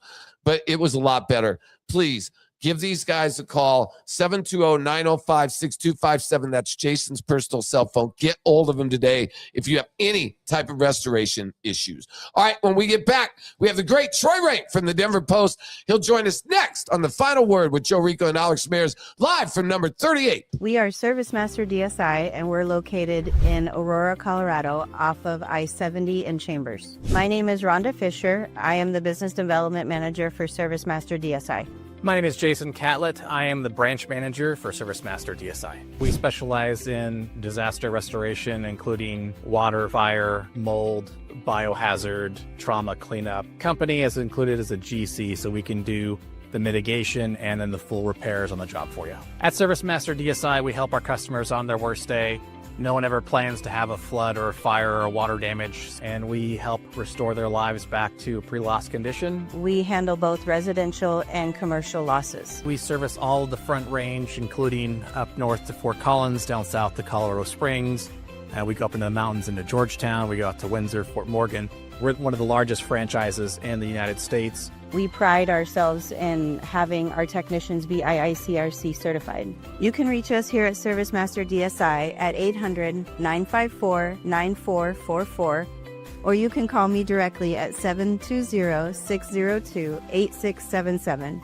You can also email me at rhonda.fisher@smdsi.com. You can also reach us on our website, which is Service Master DSI. If you need more information, you can email info@smdsi.com. We're here to help for whatever emergency service needs you have. We are proud sponsors of The Final Word. I played with arguably the best corner to ever lace him up in Champ Bailey. And guess what? He too was victimized by certain plays, but he never gave up. And that's what I see in PS2, right? The idea of never giving up. Yes, you may get beat, but he is a complete corner. All right, we are back. Short break because we are running behind. And, of course, you never want to keep this man waiting. This is the godfather of Mile High Sports, the guy who I consider the most talented writer in the state of Colorado right now, and it's Troy Rank from the Denver Post. Follow him on X at Troy Rank. And, Troy, it's like a smorgasbord today. I feel like a kid in a candy store. I can choose the Nuggets and their great win. We got the Avs, their favorite to win the Stanley Cup. The Rockies just beat the Dodgers. Are you kidding me? 4-3. I mean, we got to give them their props, right? They're watchable this year. They're somebody I'm actually going to buy tickets this year to go to a game. They're 8-13, Joe. Yeah, I don't care. They're watchable. They just beat the Dodgers. I mean, this is the best. The NFL draft. I mean, I think that's in 4 days, right? I mean, you've got the Broncos next Thursday. George Payton and Sean Payton have the Broncos on the cusp of a Super Bowl. I mean, is there ever been a better time, Troy, not only to be a writer in this town, but to be a journalist? And look, man, I didn't even mention the new women's soccer team or the other 8 stories that we could talk about. Or Messi. Yeah, I mean, this is out of control here in Colorado. Is Denver becoming the sports hub of the United States? Because that's not a reach if the Nuggets and Avs both make parades out of this. And good morning to you. Yeah, good morning, guys. Thanks for having me on. I mean, you had to win for you to be like Sports City USA. But one thing that's important to note, yesterday, the Rockies game was a sellout. It's terms of tickets sold. I'm not saying every seat was filled because the weather was a little dicey, but it was a sellout. 75,000 plus, second largest crowd in MLS history for Messi at Empower Field. And the Nuggets were a sellout, like their 160th straight sellout. And obviously the Avs will be a sellout today at 1. People love sports here. To answer your question in terms of it has never been a better time to be a writer in this city. I travel the country. I mean, you go to St. Louis, they don't have a football team. They don't have a basketball team. You go to Buffalo, they have the Sabres and the Bills. I mean, you go to some of these markets, they have 1 or 2 sports teams. And in the markets where it's warm weather, it's hard to get people to go inside and watch teams because they, if you're in California, it's hard to draw fans in some of those places if you're not the Lakers or USC football. So listen, I am grateful every day to be doing this job. And now, especially during this time, I looked this up last summer. There's never been a time where the Rockies, Avs, Nuggets, and Broncos were all good at the same time, and never really a time where 3 of them had a chance for a championship in the same calendar year. So when I wrote it last summer, it was about the Broncos, and it was a stretch to say, I was like, hey, they're a contender, they have a chance, but they were clearly the stretch. The Avs and Nuggets have a real chance, and Avs have the best odds to win it. Nuggets are at 3rd best odds. So it is a great time. It would be, and I'll be honest, it would be a disappointment if we don't get 1 title. I'm not going to be greedy, but it would be disappointing to not get 1 based on how this season has gone, this calendar year. You are listening to Troy Rank from the Denver Post, man. One of our good guys. He's been with us for a long time. You can catch him on Mile High Sports during the week with Eric Goodman. He's got a great show. You guys are crushing it every day. Listen, Troy, I don't even know how do you even start. I'm going to correlate what Joey said. I'm going to echo what he said. He said, basically, what is your editor or your boss says, hey, who do you need to write on? Who should we write on, Troy? Where do we send you? Do we send you to the draft? Do we send you to the Nuggets game? I know you're at the game yesterday, but do we send you to the Avalanche game today? I mean, how does that work in your world, your maniacal world that you're writing all these columns?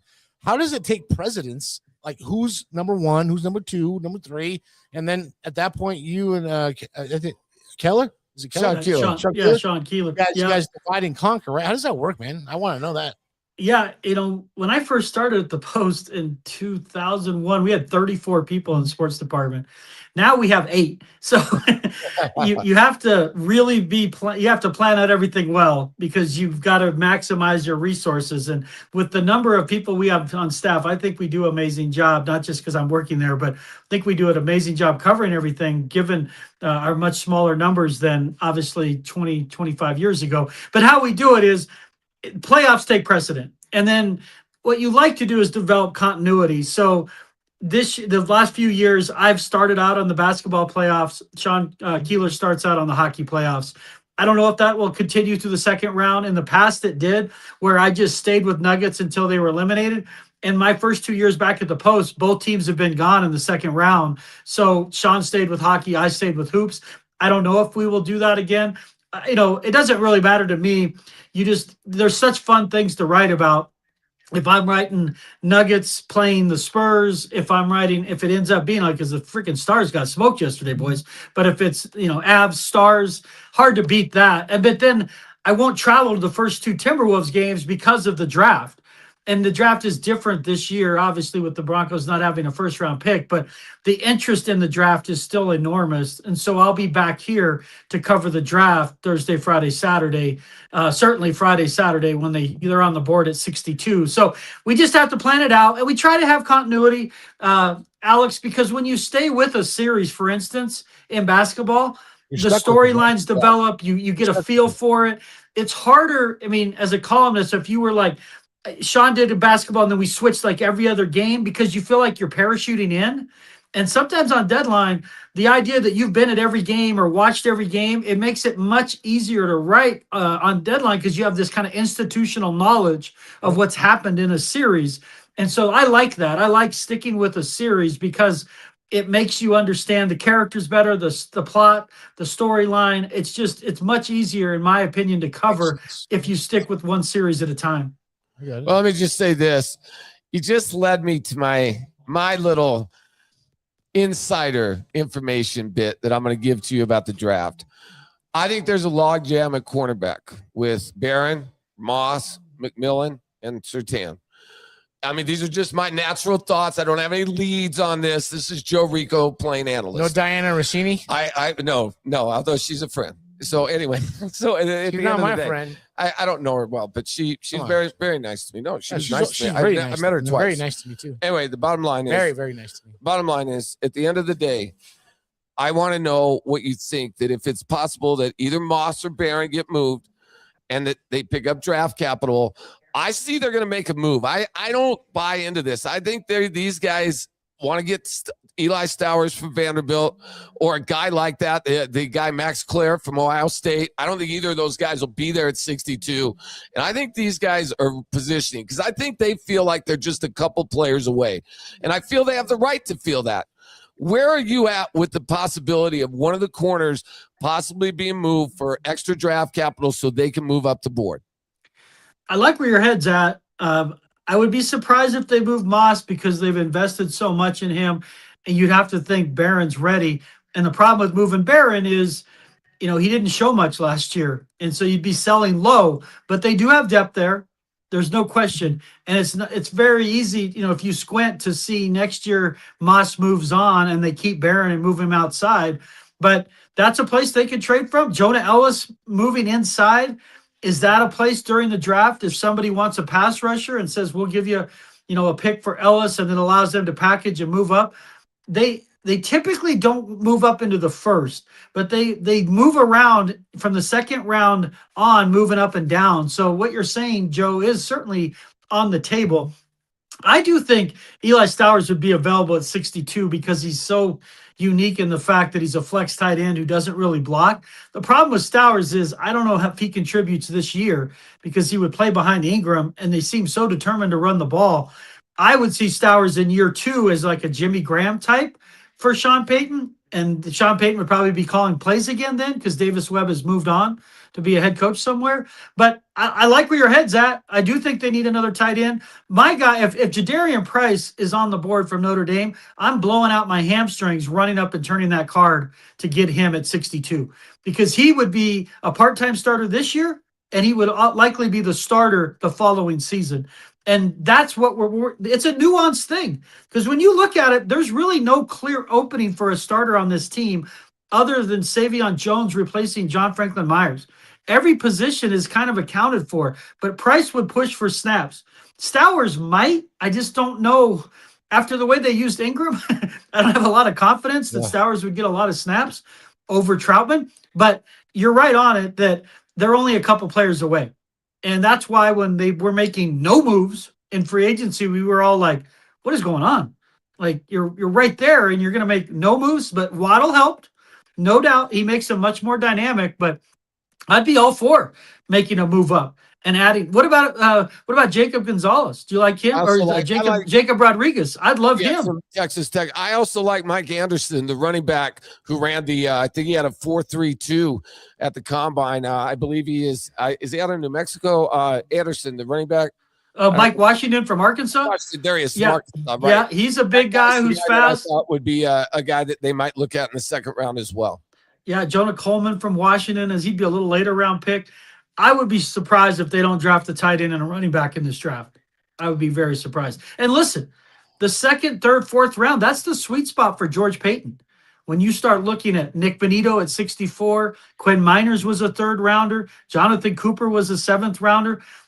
George Payton has done his best work second round down. So the idea at 62 they could get a good player, I believe that. It could, but would they move up 6 or 8 spots to get the tight end they want? Would they move up 6 or 8 spots to get the inside linebacker? I would. I mean, given where they are with, again, when you're talking about Super Bowl and it's a tougher schedule, I would, but again, it's easy. I'm not building out the roster for 5 years either. I do think they're going to be tempted to move up. They said on their conference call this week, they're eyeing 6 players that between 45 and 75. So they've clearly, for me, they've got their eye on Caleb Banks, the defensive tackle, who's big enough, strong, and who could come in, and he might start right away if he's healthy. You've got your eye on Stowers. You got your eye on Jacob Rodriguez. Those and Jadarian Price. Like, those are the kind of guys to keep an eye on if you're a Broncos fan. Well, you're right. Here's the thing, Troy. When I looked at that Jalen Waddle trade and what they got for him and what they would potentially could draft, I mean, this is a steal. I mean, it really is a steal when they got him. So I love that pick. I mean, I love that trade. I love that acquisition. And as you mentioned, Broncos general manager George Payton said on Thursday that he's dialed in on 6 players. You said it yourself at number 62. A bulk of their top 30 draft visits reflect defensive linemen, tight ends, and linebackers who could fit that grade. Max Clare, Ohio State. Eli Stowers, who you guys just talked about, Vanderbilt. Justin Jolie, North Carolina State, as well as defensive lineman Christian Miller, Alabama, and Jimmy Rolder of Michigan. Were all part of their top 30 visits there. Thank you for that information, Jeff Legwald. So I look at it like this, man. The Broncos you're right. There's not a lot of opening starting positions there, and the Broncos are kind of like plugging and playing. But do you see anything? And Aqib Talib came out the other day saying, hey, they're going to make a splash. And I don't know what his sources are. And I talk to Mike Kliss all the time. And he actually texted Mike and said, hey, what's going on here? Do you see anything? Is there a splash that might happen? We have 2 4th-round picks. Do we combine those and give that to a 3rd-round pick? I mean, what are your thoughts on going into this draft next Thursday with the potential of a big splash trade or move down, move up? What do you think? Is that even in the wheelhouse there, Troy? It would surprise me just because they don't have a lot of resources. They have 7 picks. Now, they've done it without a lot of picks, but one year they had 5 because of the Russell Wilson trade. And the reason Aqib Talib, when he said it, people took notice and ears perked up is because he basically said something similar right before the Jalen Waddle trade, where he was basically saying, keep your eye out on the Broncos. They got something. He's got some street cred. He's got some sources, and sometimes it's from a player, the player's agent, shared agent. So I don't discount it when a guy says that. So it definitely, when Aqib said it, based on his previous information on Waddle, it's like, okay. For me, a big move though wouldn't be in the draft. It would be trading for an established player. That would, as they did with Waddle, because I don't know what you would do. Like, just to get up into the 1st round, for instance. I mean, that price is high. And so now you're going to trade away like 3 picks from this draft. So you're down to 4 to move up into the 1st. Is there someone they want enough when everyone basically says the sweet spot of this draft is early 2nd through like early 3rd? That's why it surprised me. Now, because of that, would you package your 62 and like next year's 2 and try to move up and try to go get a player? Just as the Bengals did yesterday with Dexter Lawrence. That makes more sense to me than trading in this draft. No one really thinks this is a great draft in the 1st round. That's why I'd be surprised, Alex, if they traded up, unless there's just somebody that is right there they feel like they have to have. Now, listen, let's say you could get Mekhi Lemon, the kid from USC, the receiver. He's falling. I would love a player like that. A slot receiver, great hands. But are you going to trade up to like 15 for a slot receiver? It would surprise me. But there's definitely guys that could help him in that top 15. And Jordan Tyson, the kid from CU, that's at ASU. I mean, there's a couple of receivers. I'm like, they would start for the Broncos right now. Day one. But I just don't. I would be surprised if they move up to the first, but I wouldn't rule out trading for an established player, given the Super Bowl window they're in. Because you could package picks, Jonah Ellis, or just as Joe said, package a couple picks, say this year's second, next year's second, and Moss and or Ellis, this is all hypothetical, to go get an established player that you want. That makes more sense to me than to move up into the first round this year. Two analogies watching the conversation. One, we have a Stanley Cup hockey team possible to win. We have an NBA possible champion. I know. And the NFL is not king. What are we talking about for the last time? I mean, and we're not even talking about games. We're talking about hypothetical guys that never even contributed. I'm laughing We're at so myself. spoiled. We're so NFL fed. I mean, we are just programmed, aren't we, Troy? I mean, it's like, yes, the other sports exist. Yes, we love them. But there is nothing. And this is what the NBA is up against, right? The NFL even took Christmas Day because they just can. And I mean, is it ever going to get saturated, for one? Because I don't see it for at least another 10 years. I'm still on fire for the stuff. And two, I mean, I just don't know, but I think that Breece Hall is a guy that I just keep thinking about. I mean, they can't sign him to a long-term deal yet. Yes, they franchised him. Nobody's ever happy with that. Several guys have been traded after they've been put on the franchise tag. I have a feeling that Aqib Talib knows something we don't. And let's face it, with all due respect, and nobody has more sources than you, I think Aqib in certain circles can beat all of us. Yeah. He's a guy that can talk to people we can't. So I don't think he's just throwing that out there randomly. Yeah, he wants it to happen, but it keeps in the media now too, right? I mean, he's got his own podcast thing. There's some credibility to that, and I think there's something brewing. Whether they pull it off or not, they didn't get ATN or H8 or however he wants to pronounce it. I want names. I'm going to tell you, I just gave you one. I think Breece Hall is a guy that I believe the Broncos could target. Hold on, Keith was talking about the draft, though. Well, at the draft, right? He said during the draft. That happens all the time, right? You're right. I mean, Broncos trade. How many picks do the Jets need? Well, the problem with that is when you deal with the franchise tag, then you're starting to deal with first-round picks. A starting corner. But Barron, give him Barron at 2 and a 3. Well, I'm just telling you what. I mean, Breece Hall is not. If he's not going to sign, if he's not in their long-term plans, and behind the scenes they're trying to do an agreement. If he says no, I guess the question, they're going to get what they're going to get for him. Right? I guess the question is, Troy, are you confident with the Broncos running back room right now at this point without making it? I mean, they have to get another Fair pick, enough. right? I'm not. But go ahead, Troy. I'm not. I think they need to add one piece. Obviously, I would be surprised if it's Hall because they love J.K. Dobbins. And we all do when he's healthy. That's the reality of it. He just isn't healthy. He's never been healthy in 6 years. And he's had every running back injury imaginable, from knee to Achilles to foot. But the guy's a warrior, and he's tough. He plays. But for me, you need one more piece because R.J. Harvey got to be really good. We joked about the Joker position last year where, Ingram was the most disappointing Joker since Jared Leto. And that's not his fault. He wouldn't play him. But when you don't, but the guy that was good in the Joker role was actually R.J. Harvey. In passing out and catching the ball out of the backfield and in space. So when you look at that, but I don't trust him as a north-south runner yet. I don't trust him. And so that's why I think you got to add a back. You got to, because last year, people keep telling me, Harvey had 12 touchdowns, and it's great, but they were all basically outside of one, were within like the 3-yard line. I mean, he was just a short yardage back, and I'm not discounting 12 touchdowns from a rookie because he led the league.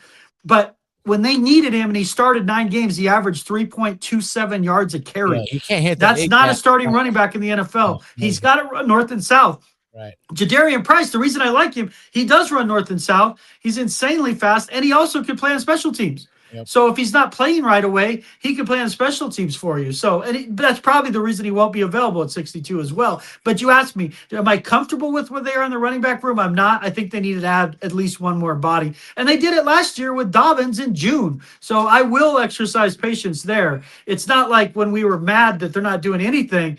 That's different. But the running back room, I mean, you could go into June with it the way it is now and see if you just then Joe Mixon type, is just available on the street.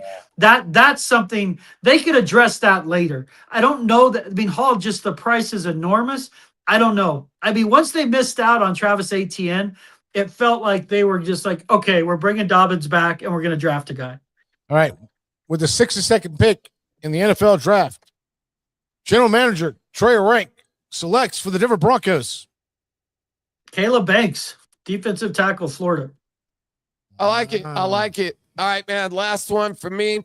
We can't ignore about an hour and a half from now. I mean, we have a hockey team getting ready. I mean, the fact that they're a fourth story to me today, or a third story in this kind of a scenario with you, a guy that we love and admire, and, I think knows this market as good as anybody as a journalist, and that we have not spoken one word about the Colorado Avalanche 20 minutes into your segment. That tells you how deep the sports is, or sports, the depth of the sports love we spoke about earlier.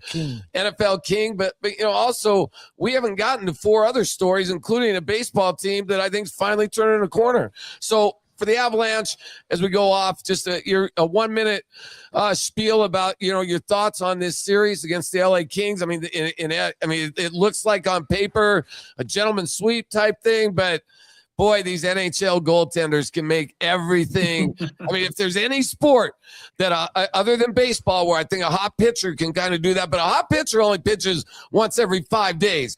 Nothing says upset better than a hot NHL goalie. First of all, do the Kings have anybody like that? Oh, a guy that maybe used to play here and maybe won a Stanley Cup here. I don't know. I mean, what do you think about the Kings prospects? Because we all know the Avs are a great team. Let's flip the page. Your analysis of the Kings and any hope they might have if you're a Kings fan. Yeah, I don't see it. It's a bad matchup for the Kings because they can't score. They rank near the bottom in every scoring metric, and the Avs rank at the top. It's just they would have to get insane goalie play. And I'm not even sure if Darcy Kemper is going to start. Scott Wedgwood, thank God, is starting. There's no drama there because when Bednar a couple weeks ago, and thank God Bednar is feeling better and after taking a puck to the face, that was scary.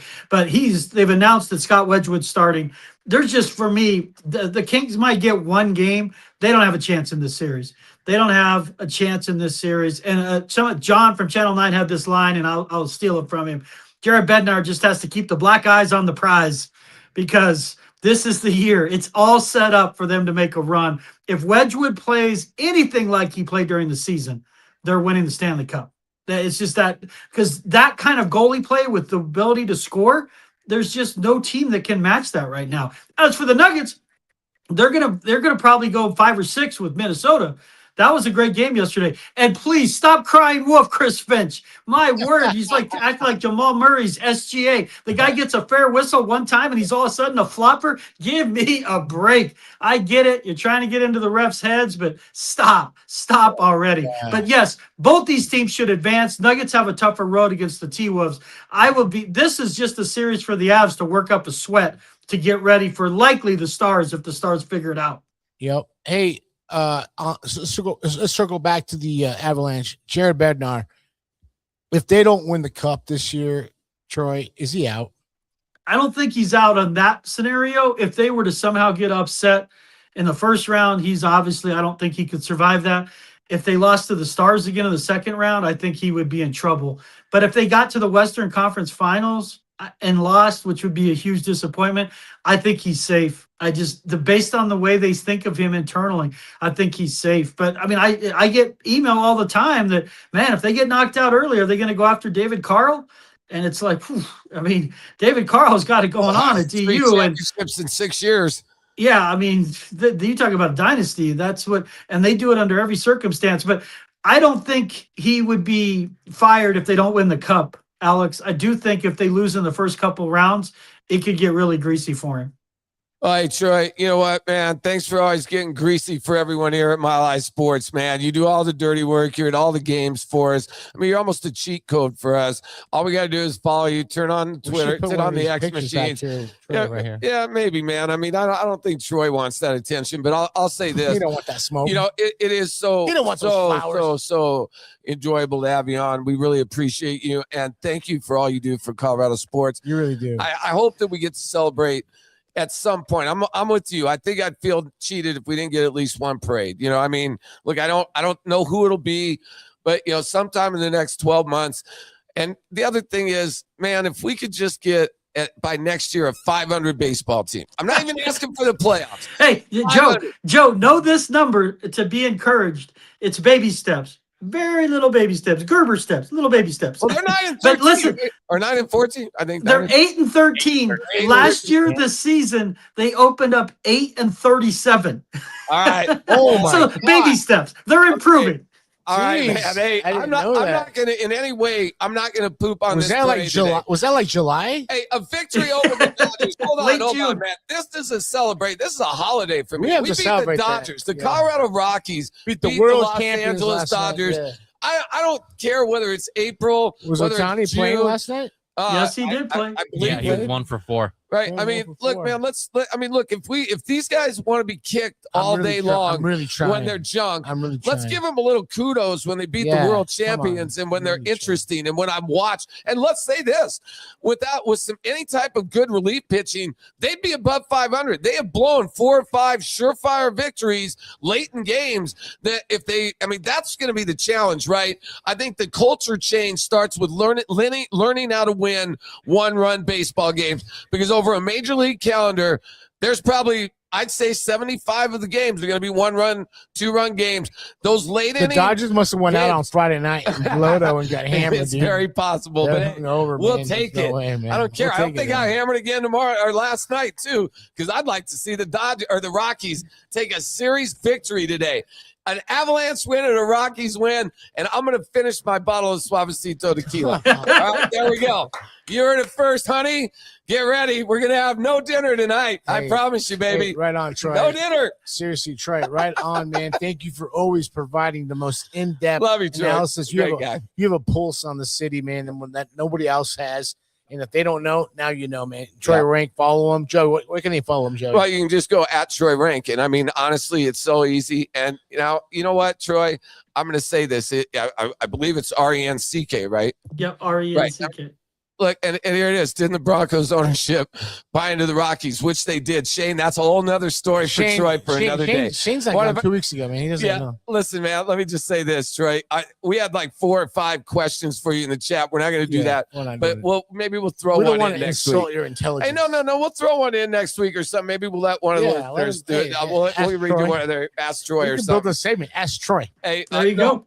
Then all he's going to do is ask the ridiculous questions. Right. I'd rather ask him the questions. Hey, man, I appreciate it. Love you, Troy, and we will talk to you again next week. You got it, guys. Take care. See ya. That's the great Troy Rank. Follow him on X at Troy Rank. Also good on Instagram. I get smarter when I listen to him, dude. Man, we all seriously. do. I listen. I observe and I listen. I understand, and he gives a breakdown of really what the analytics of sports is, and just behind the scenes, in front of the scenes, on the sidelines, in the press box. Perspective, Joey, and I love that. I love listening to people that know what the hell they're doing, man, and that inspires me. As I'm getting older in age, Joe, I really find people to be. I learn a lot from people now, and Troy Rank is an educator, man. He educates us in every way, shape. I love it. Educate you. He educates Nick. He educates I'm just me. saying, he's just so smart, man. What's funny is he knows what he's talking about, man. Nick shakes his head. No, behind the glass many times when you and I talk, and rightfully so. That's but fine. when Troy talks, I notice Nick shakes his Nick's head. Like yes, this. like this. finally, yeah. finally, somebody Someone who knows what they're what talking about yeah, here. I get it. That's okay, Nick. We got you. Okay, we know where we stand in your book. All right, man. When we get back, we hope to have Coach Fred Shaw from the Colorado Spartans. If he is not available, we're going to talk some Colorado Rockies baseball to wrap it up when you return to the final word with Joe Rico and Alex Spears, live from number 38. My name is Sadie Leffel, and I'm the owner of Grease Diva Garage, and we're located in Frederick, Colorado. What makes us unique from other automotive repair shops is that we are woman-owned, we're locally owned, we offer car care classes for women, and we really are truly a car care center. You can get everything you need for your vehicle right here. Here at Grease Diva Garage, we believe in excellence, integrity, and education. We just happen to be great mechanics. We specialize in classic and vintage vehicles. We have the tooling experience to do everything from engine mechanical all the way through body restoration on all makes and models. So in order to come into Grease Diva Garage, there's multiple ways you can get a hold of us. Through our website at greasedivagarage.com. You can email us at greasedivagarage@yahoo. You can give us a call at 720-731-3000. You can find us on Facebook and Instagram, multiple ways to get a hold of us. You can make an appointment online as well. We are proud sponsors of the Final Word. At the Denver Athletic Club, exceptional facilities and a vibrant community come together to elevate your fitness journey. While the DAC is the perfect place to achieve your health goals through countless sports and activities, we also offer a variety of amenities to support your lifestyle. A co-working space, childcare, social events, family activities, private event spaces, and more are at your fingertips as a member of the DAC. Discover the Denver Athletic Club today.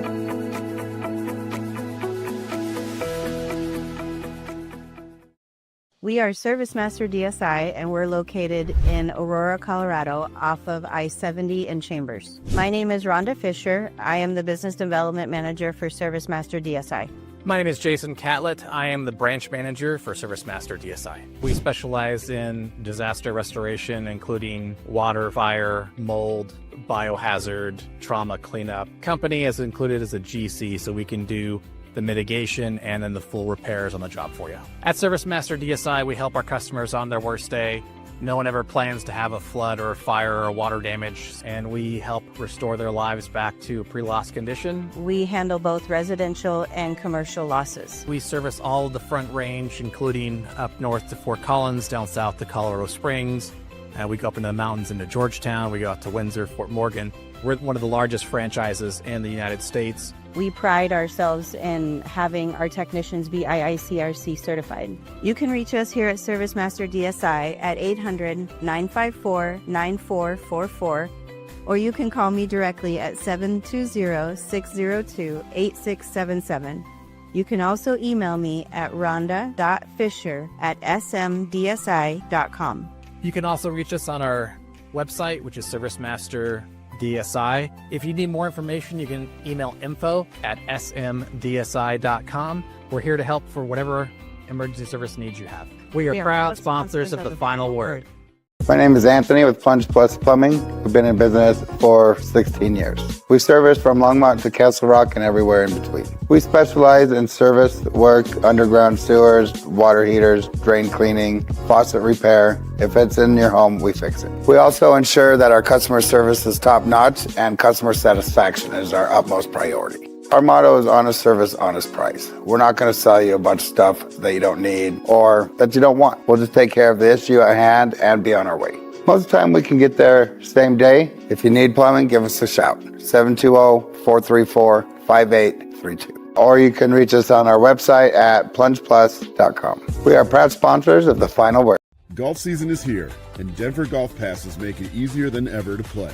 Start your golf journey with Learn and Play 1.0. 5 clinics, 5 rounds, 5 buckets. Already playing? Take your game up a level with Learn and Play 2.0. Or grab the Friends and Family Pass. 20 par 3 rounds and 30 mini golf or range sessions. And for new players wanting reps, the Practice and Play Pass gives you 10 rounds and 15 range buckets. Find the pass that fits your game. Visit cityofdenvergolf.com. At Hooters, you can watch the tournament with your buddies. All your buddies. Like the ones with ice-cold beer. And one-of-a-kind wings that are nothing but net. You know, buddies you won't have to fight for the remote. Buddies who know a thing or two about basketball. And the fans who live for it. Where else are you gonna get all this? Hooters, your official hangout for game day. With millions of page views every year, ColoradoPreps.com is the #1 source for the high school sports community to keep up with the latest news and scores. From football and volleyball to basketball and softball, ColoradoPreps.com provides a year-round hub for coaches, friends, and family to stay connected to their favorite schools and athletes, and keep an eye on their rivals. Covering high school sports from the peaks to the plains, you always get the latest at ColoradoPreps.com.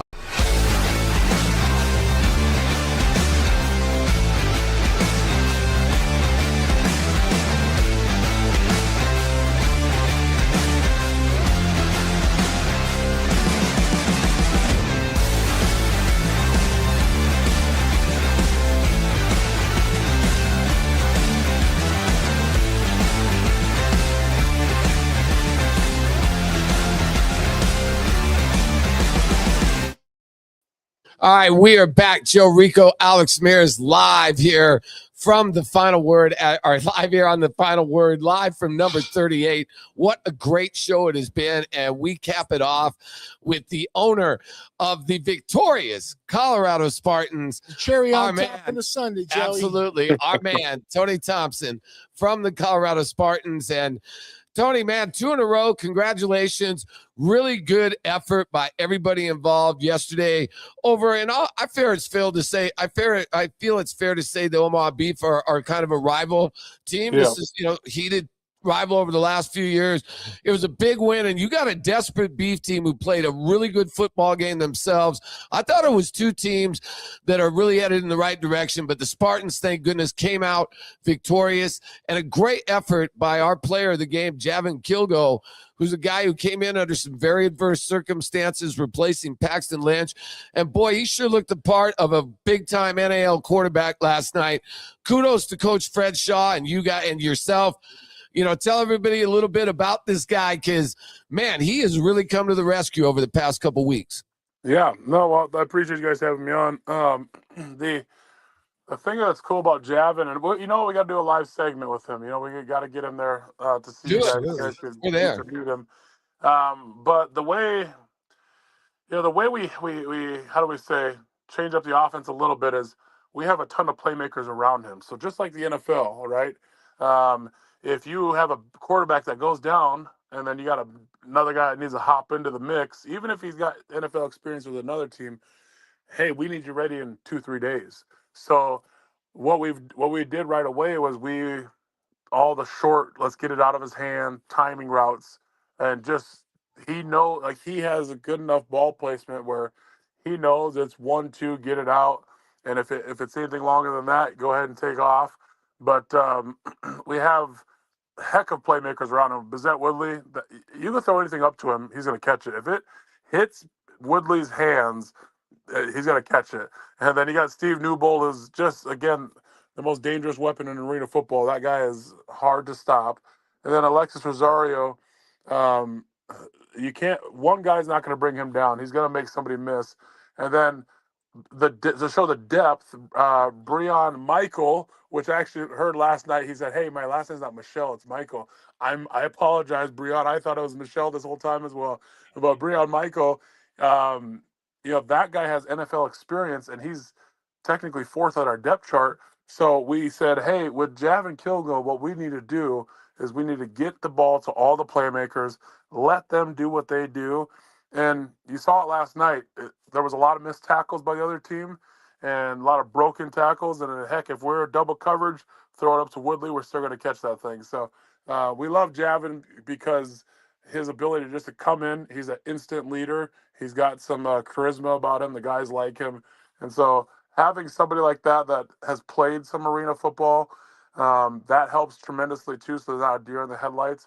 But understanding that, hey, get rid of the ball. We don't need you to take the deep shot all game. We want you to get rid of it. So, yeah, hats off to him. You are listening to Tony Thompson, the owner of the Colorado Spartans. Last night, he 2 in a row. You guys, it appears that you guys needed some home cooking. The players wanted to be at home and sleep in their own beds and, make their own food at the crib. Listen, you guys are now 3-3, back-to-back victories. Big game last night. You guys took care of the champions, Omaha Beef, who are 0-5, man. I don't know what's going on over there, man. But listen, Tony, talk about what's happened with the transition with, like you just mentioned, Javin Kilgo. He looks like he's really getting an understanding of the team. He was a player of the game last night. Coach Fred Shaw has these players on defense flying all over the field. Man, what a nice little homestand you guys have had so far in 2 games to, even up your record 3-3. Yeah. So, another thing that we have fixed tremendously is our defense. From our first 3 weeks where our defense was struggling a little bit to come together, adding players like Jordan Smith, his name is. You guys can look him up. He's an Ole Miss product. Yep. Having him come out of the woodworks, we found him on a lucky find, and having him be a corner that's shut down a lot of top receivers right now, and then moving Dylan Thomas from the safety position down to the middle linebacker position, Dylan Thomas last week was his first time ever playing middle linebacker, and we told him, hey, he's a little undersized. He's about 190 pounds, but he's fast. He's a heck of a DB. Let's move him down and kind of get that dime look on defense.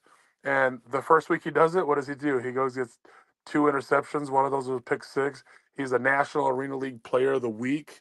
So it was a good move, right? And then he's not the biggest guy, but he's going to go low and wrap you up. So, but then this last yesterday, I think he got a sack, a couple TFLs. The guy's flying around that middle part of the field.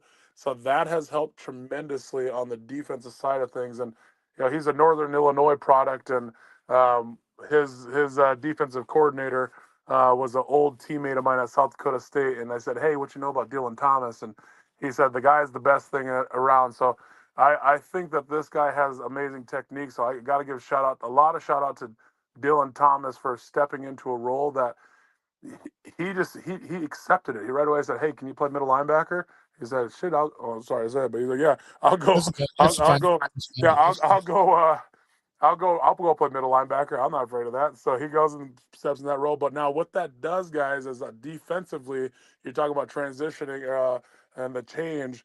It allows a guy like Sam Hammond a little bit, give him an extra step, because now you got a DB at heart, but he's a linebacker who knows how to naturally drop into coverage when there's a pass and get into those windows. So if you can make a quarterback hesitate for a second, thank you, Sam Hammond. Corey Henry's now more active, and so it helps tremendously on our whole defense. And we know we lead. The big difference from the first 3 games to these last 3 is that we were not that good on defense, and now we lead the league in takeaways. And so we need that. And you're talking about home cooking. I'm excited about these next 3 games at home coming up, going into playoffs. That's a huge momentum swing for us going into the later part of the year. I'd rather lose early than lose late. So that's right. Yeah, I think we're going pretty good right now. Well, a couple things, and I'll bring Nick Archuleta, my broadcast partner and the play-by-play man for the Colorado Spartans, onto the broadcast or onto the telecast. And Tony, it was a joy to have the commissioner of the National Arena League there last night. And let me tell you, it was quite a wake-up call for everybody there. And, it was a national telecast. And one of the things that I think really excited Nick and I is the commissioner mentioned that the league's extremely interested in Denver. And, Denver's, their largest market. They're very impressed with you. I mean, kudos to you for, the commissioner having this kind of an opinion of you and the Spartans. That's huge. And he also told us, hey, look, we want everyone to step it up a notch tonight. We want everybody on point. He even kind of accused me a little bit of being a homer, man. I mean, and I'm just being honest. He's like, hey, we don't want the homer broadcast, and he told Nick and I, am I lying, Nick? I mean, this is exactly what the guy said, right? Yeah, that's what he said. Yeah, so, I mean, let me just tell you, I was very objective last night, and I tried to call the game like somebody who was actually a national television broadcaster along with Nick. I think our call was actually really well done. It was really good, guys. And I would say that great job, man. I think that you really helped up our game a little bit. You kind of put everybody on notice, like, hey, come on, man. I you didn't come out and say it, but kind of, there was an expectation, like, you guys can all do better. And that included production, everybody on the whole team.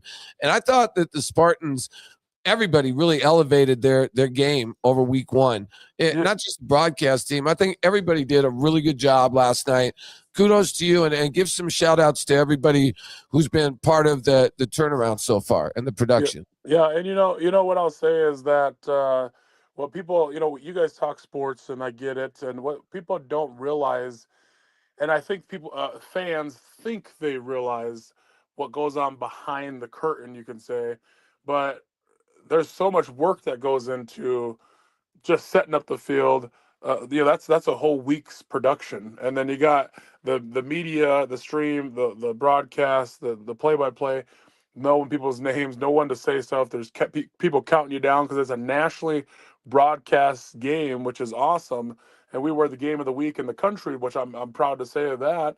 And week 1, yes, everybody, maybe it's like, hey, we had to shake some rust off the first week. And then the difference is now I'm going to actually go sit down and watch the whole live broadcast after this segment's over.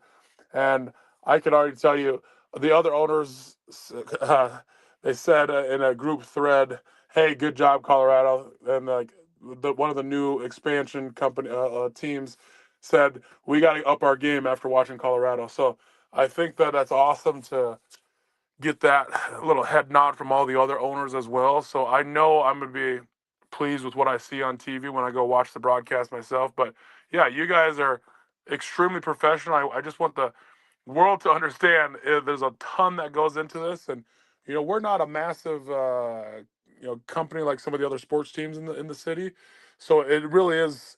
Some people got to wear multiple hats, 4 or 5 hats, and to be able to do what we just pulled off is pretty impressive. And now I could tell you guys with some confidence now that the commissioner reached out to me and said, "Hey, the company's called Scripps wants to do another national broadcast game with you guys before the end of the season because we had great viewership last night." So That's fantastic. so that's awesome. Yeah. So hats off to you guys and everybody else. Hey, that's fantastic, Tony. Listen, you know what? I have nothing but love and respect and admiration for the Colorado Spartans, and I am the biggest supporter with all you guys. Coach Fred Shaw, I know all the players, and I think last night was a great testament of what you guys are doing to improve your production levels on all levels. And remember, it's never personal; it's always business, man. And I always look at everything from a third party. And if you can improve things, you improve them and you get better. I've always wanted to play the piano. Guess what? I can't play the piano. I've taken lessons. I can't play the piano, but it's all good, man. But I'm so proud of you guys for last night, matching up your 3-3 record. And I cannot wait to see what you guys do. I know there's an off week this coming up week. But then after that, you guys get rolling again here at home. Listen, Tony, I have nothing but admiration, respect to you, your family, the coach, everybody in the organization, the NAL, the referees. I think it's been awesome what you guys are doing, and I want to continue to support you guys and push ticket sales and promotions and making sure that you guys are where you guys need to be. You guys have been to number 38. You guys, we're broadcasting right now. In fact, somebody put a number 30, put a proud sponsor of the Spartans here on our wall. I'm not sure if that was you, Tony. Or that somebody was me. Was it you? Yeah, that was me. Oh, it's you. Okay, now we found out. Because our owner Tony was like, our the main boss here was like, "Hey, who put that sticker up here?" We're like, "Oh, wait, I don't know." I'm like, that was you. Listen, it's great though. That's what we want though. We want love it. Let's promote the team. Let's promote players. Let's do an after party here, man. We can do a lot of things here, Tony. This is not something that I want. Make sure that we are all flowing in the direction of an NAL Arena League championship. And I want to thank you for your opportunities you've given me and your family. I love your entire family. You guys, everybody's great. So let's keep rolling on this baby. All right, let's go, man. Oh yeah, for sure. I appreciate you guys for giving us love all the time. So, all right. So, look, no game next week. We are going to pack the house. Next Saturday is my birthday. All right. So, 2 weeks from now is my birthday. And, it's going to be 40 years old, Joe, right? Yeah. I'm back to 40 again. Yep. And so I jumped in the time machine like Doctor Who. But at the end of the day, it's really not how old you are. It's how old you feel. And, man, I love the energy that the Spartans provide the community and the city. I think the arena team, it is kind of a just win baby thing, and 2 big victories go a long way. I saw a lot of cohesiveness within the team last night again, some camaraderie. I think the guys are bonding, and let's face it, man, in team sports, 50% of this is strictly the players, right? I agree, you can Joe. put all the bells and whistles you want on anything, but this comes down, we got about a minute and a half left, to the guys on the field, right? And I think it's been a testament to Coach Shaw, you, and especially these players to hold it together after an acknowledged rough start. I think the Spartans are just hitting their stride. Yep. Yeah. No, I mean, I just want the fans to understand that we do have a game on May 2nd. That's going to be a 6:00 game. Hey, Colorado, we don't just have one arena football team. There's a second arena football team in Pueblo, the Pueblo Punishers. So we're taking those guys on at 6:00 on May 2nd. So we want all of Colorado to come show some love and support for that game. Oh, and actually, big thing here. I'm going to say one last thing. The state has passed we are going to have a proclamation of Colorado Spartans Day on May 1st down at the state capitol. And so that's some big news to come here. We'll talk more about that next week. I'd for love sure. to be down I there, love it, Tony. man. To be an ambassador down there to endorse you guys and help you guys with whatever we can do and help out. You know, we love the Spartans. We love Tony Thompson. We love Nicole Thompson. We love Coach Fred Shaw. We love everybody, man. So yeah, give us some heads up. Let us know, and We're there, man. We'll hype it up, man. We can make it a parade or whatever you want to do, man. Hey, Colorado Spartans Day is going to be a day to remember, Dude, that's man. sick, dude. May 1st, dude. That's awesome, man. We'll be there. Yeah. You know, I'll figure a way to let me know. I'll figure a way to be out there. Alex will try and make it out for sure. Man, I'm excited for the game on the 2nd. And, you know, as the Spartans, I think will go above 500. They put together, there was a long win streak involved in last year's season. And, you know, it took a lot of hard work, a lot of effort. And I kind of see that blend kind of coming back together again. Yeah. So I'm excited for the future, man. All right, guys. Thanks for having me on. Hey, enjoy the rest of your day. Say hi to your lovely wife. And hey, once again, congratulations on your being a dad, another proud father moment for you coming up. And I'll tell you what, you already have some great kids. To best to you and Nicole and the Spartans for the rest of the season. All right. Thank you, guys. All right, that's our friend Tony Thompson, a great owner, great guy. Joe, we got to wrap it up, man. It's 12:01. Man, make sure, I got it, man. Make sure you make it out to the Spartans game on the 2nd at the Coliseum, or catch the call from Nick Archuleta and myself on the NAL Network or on the Scripps. What is it called? Scripps Broadcast Network? Scripps Sports Network. Scripps Sports Network. You got it. Hey, wrap that's it for today. For my partner, Alex Ramirez, my man, Nick Archuleta, and all the people here at number 38. Avs coming up here in about an hour. Go Avs!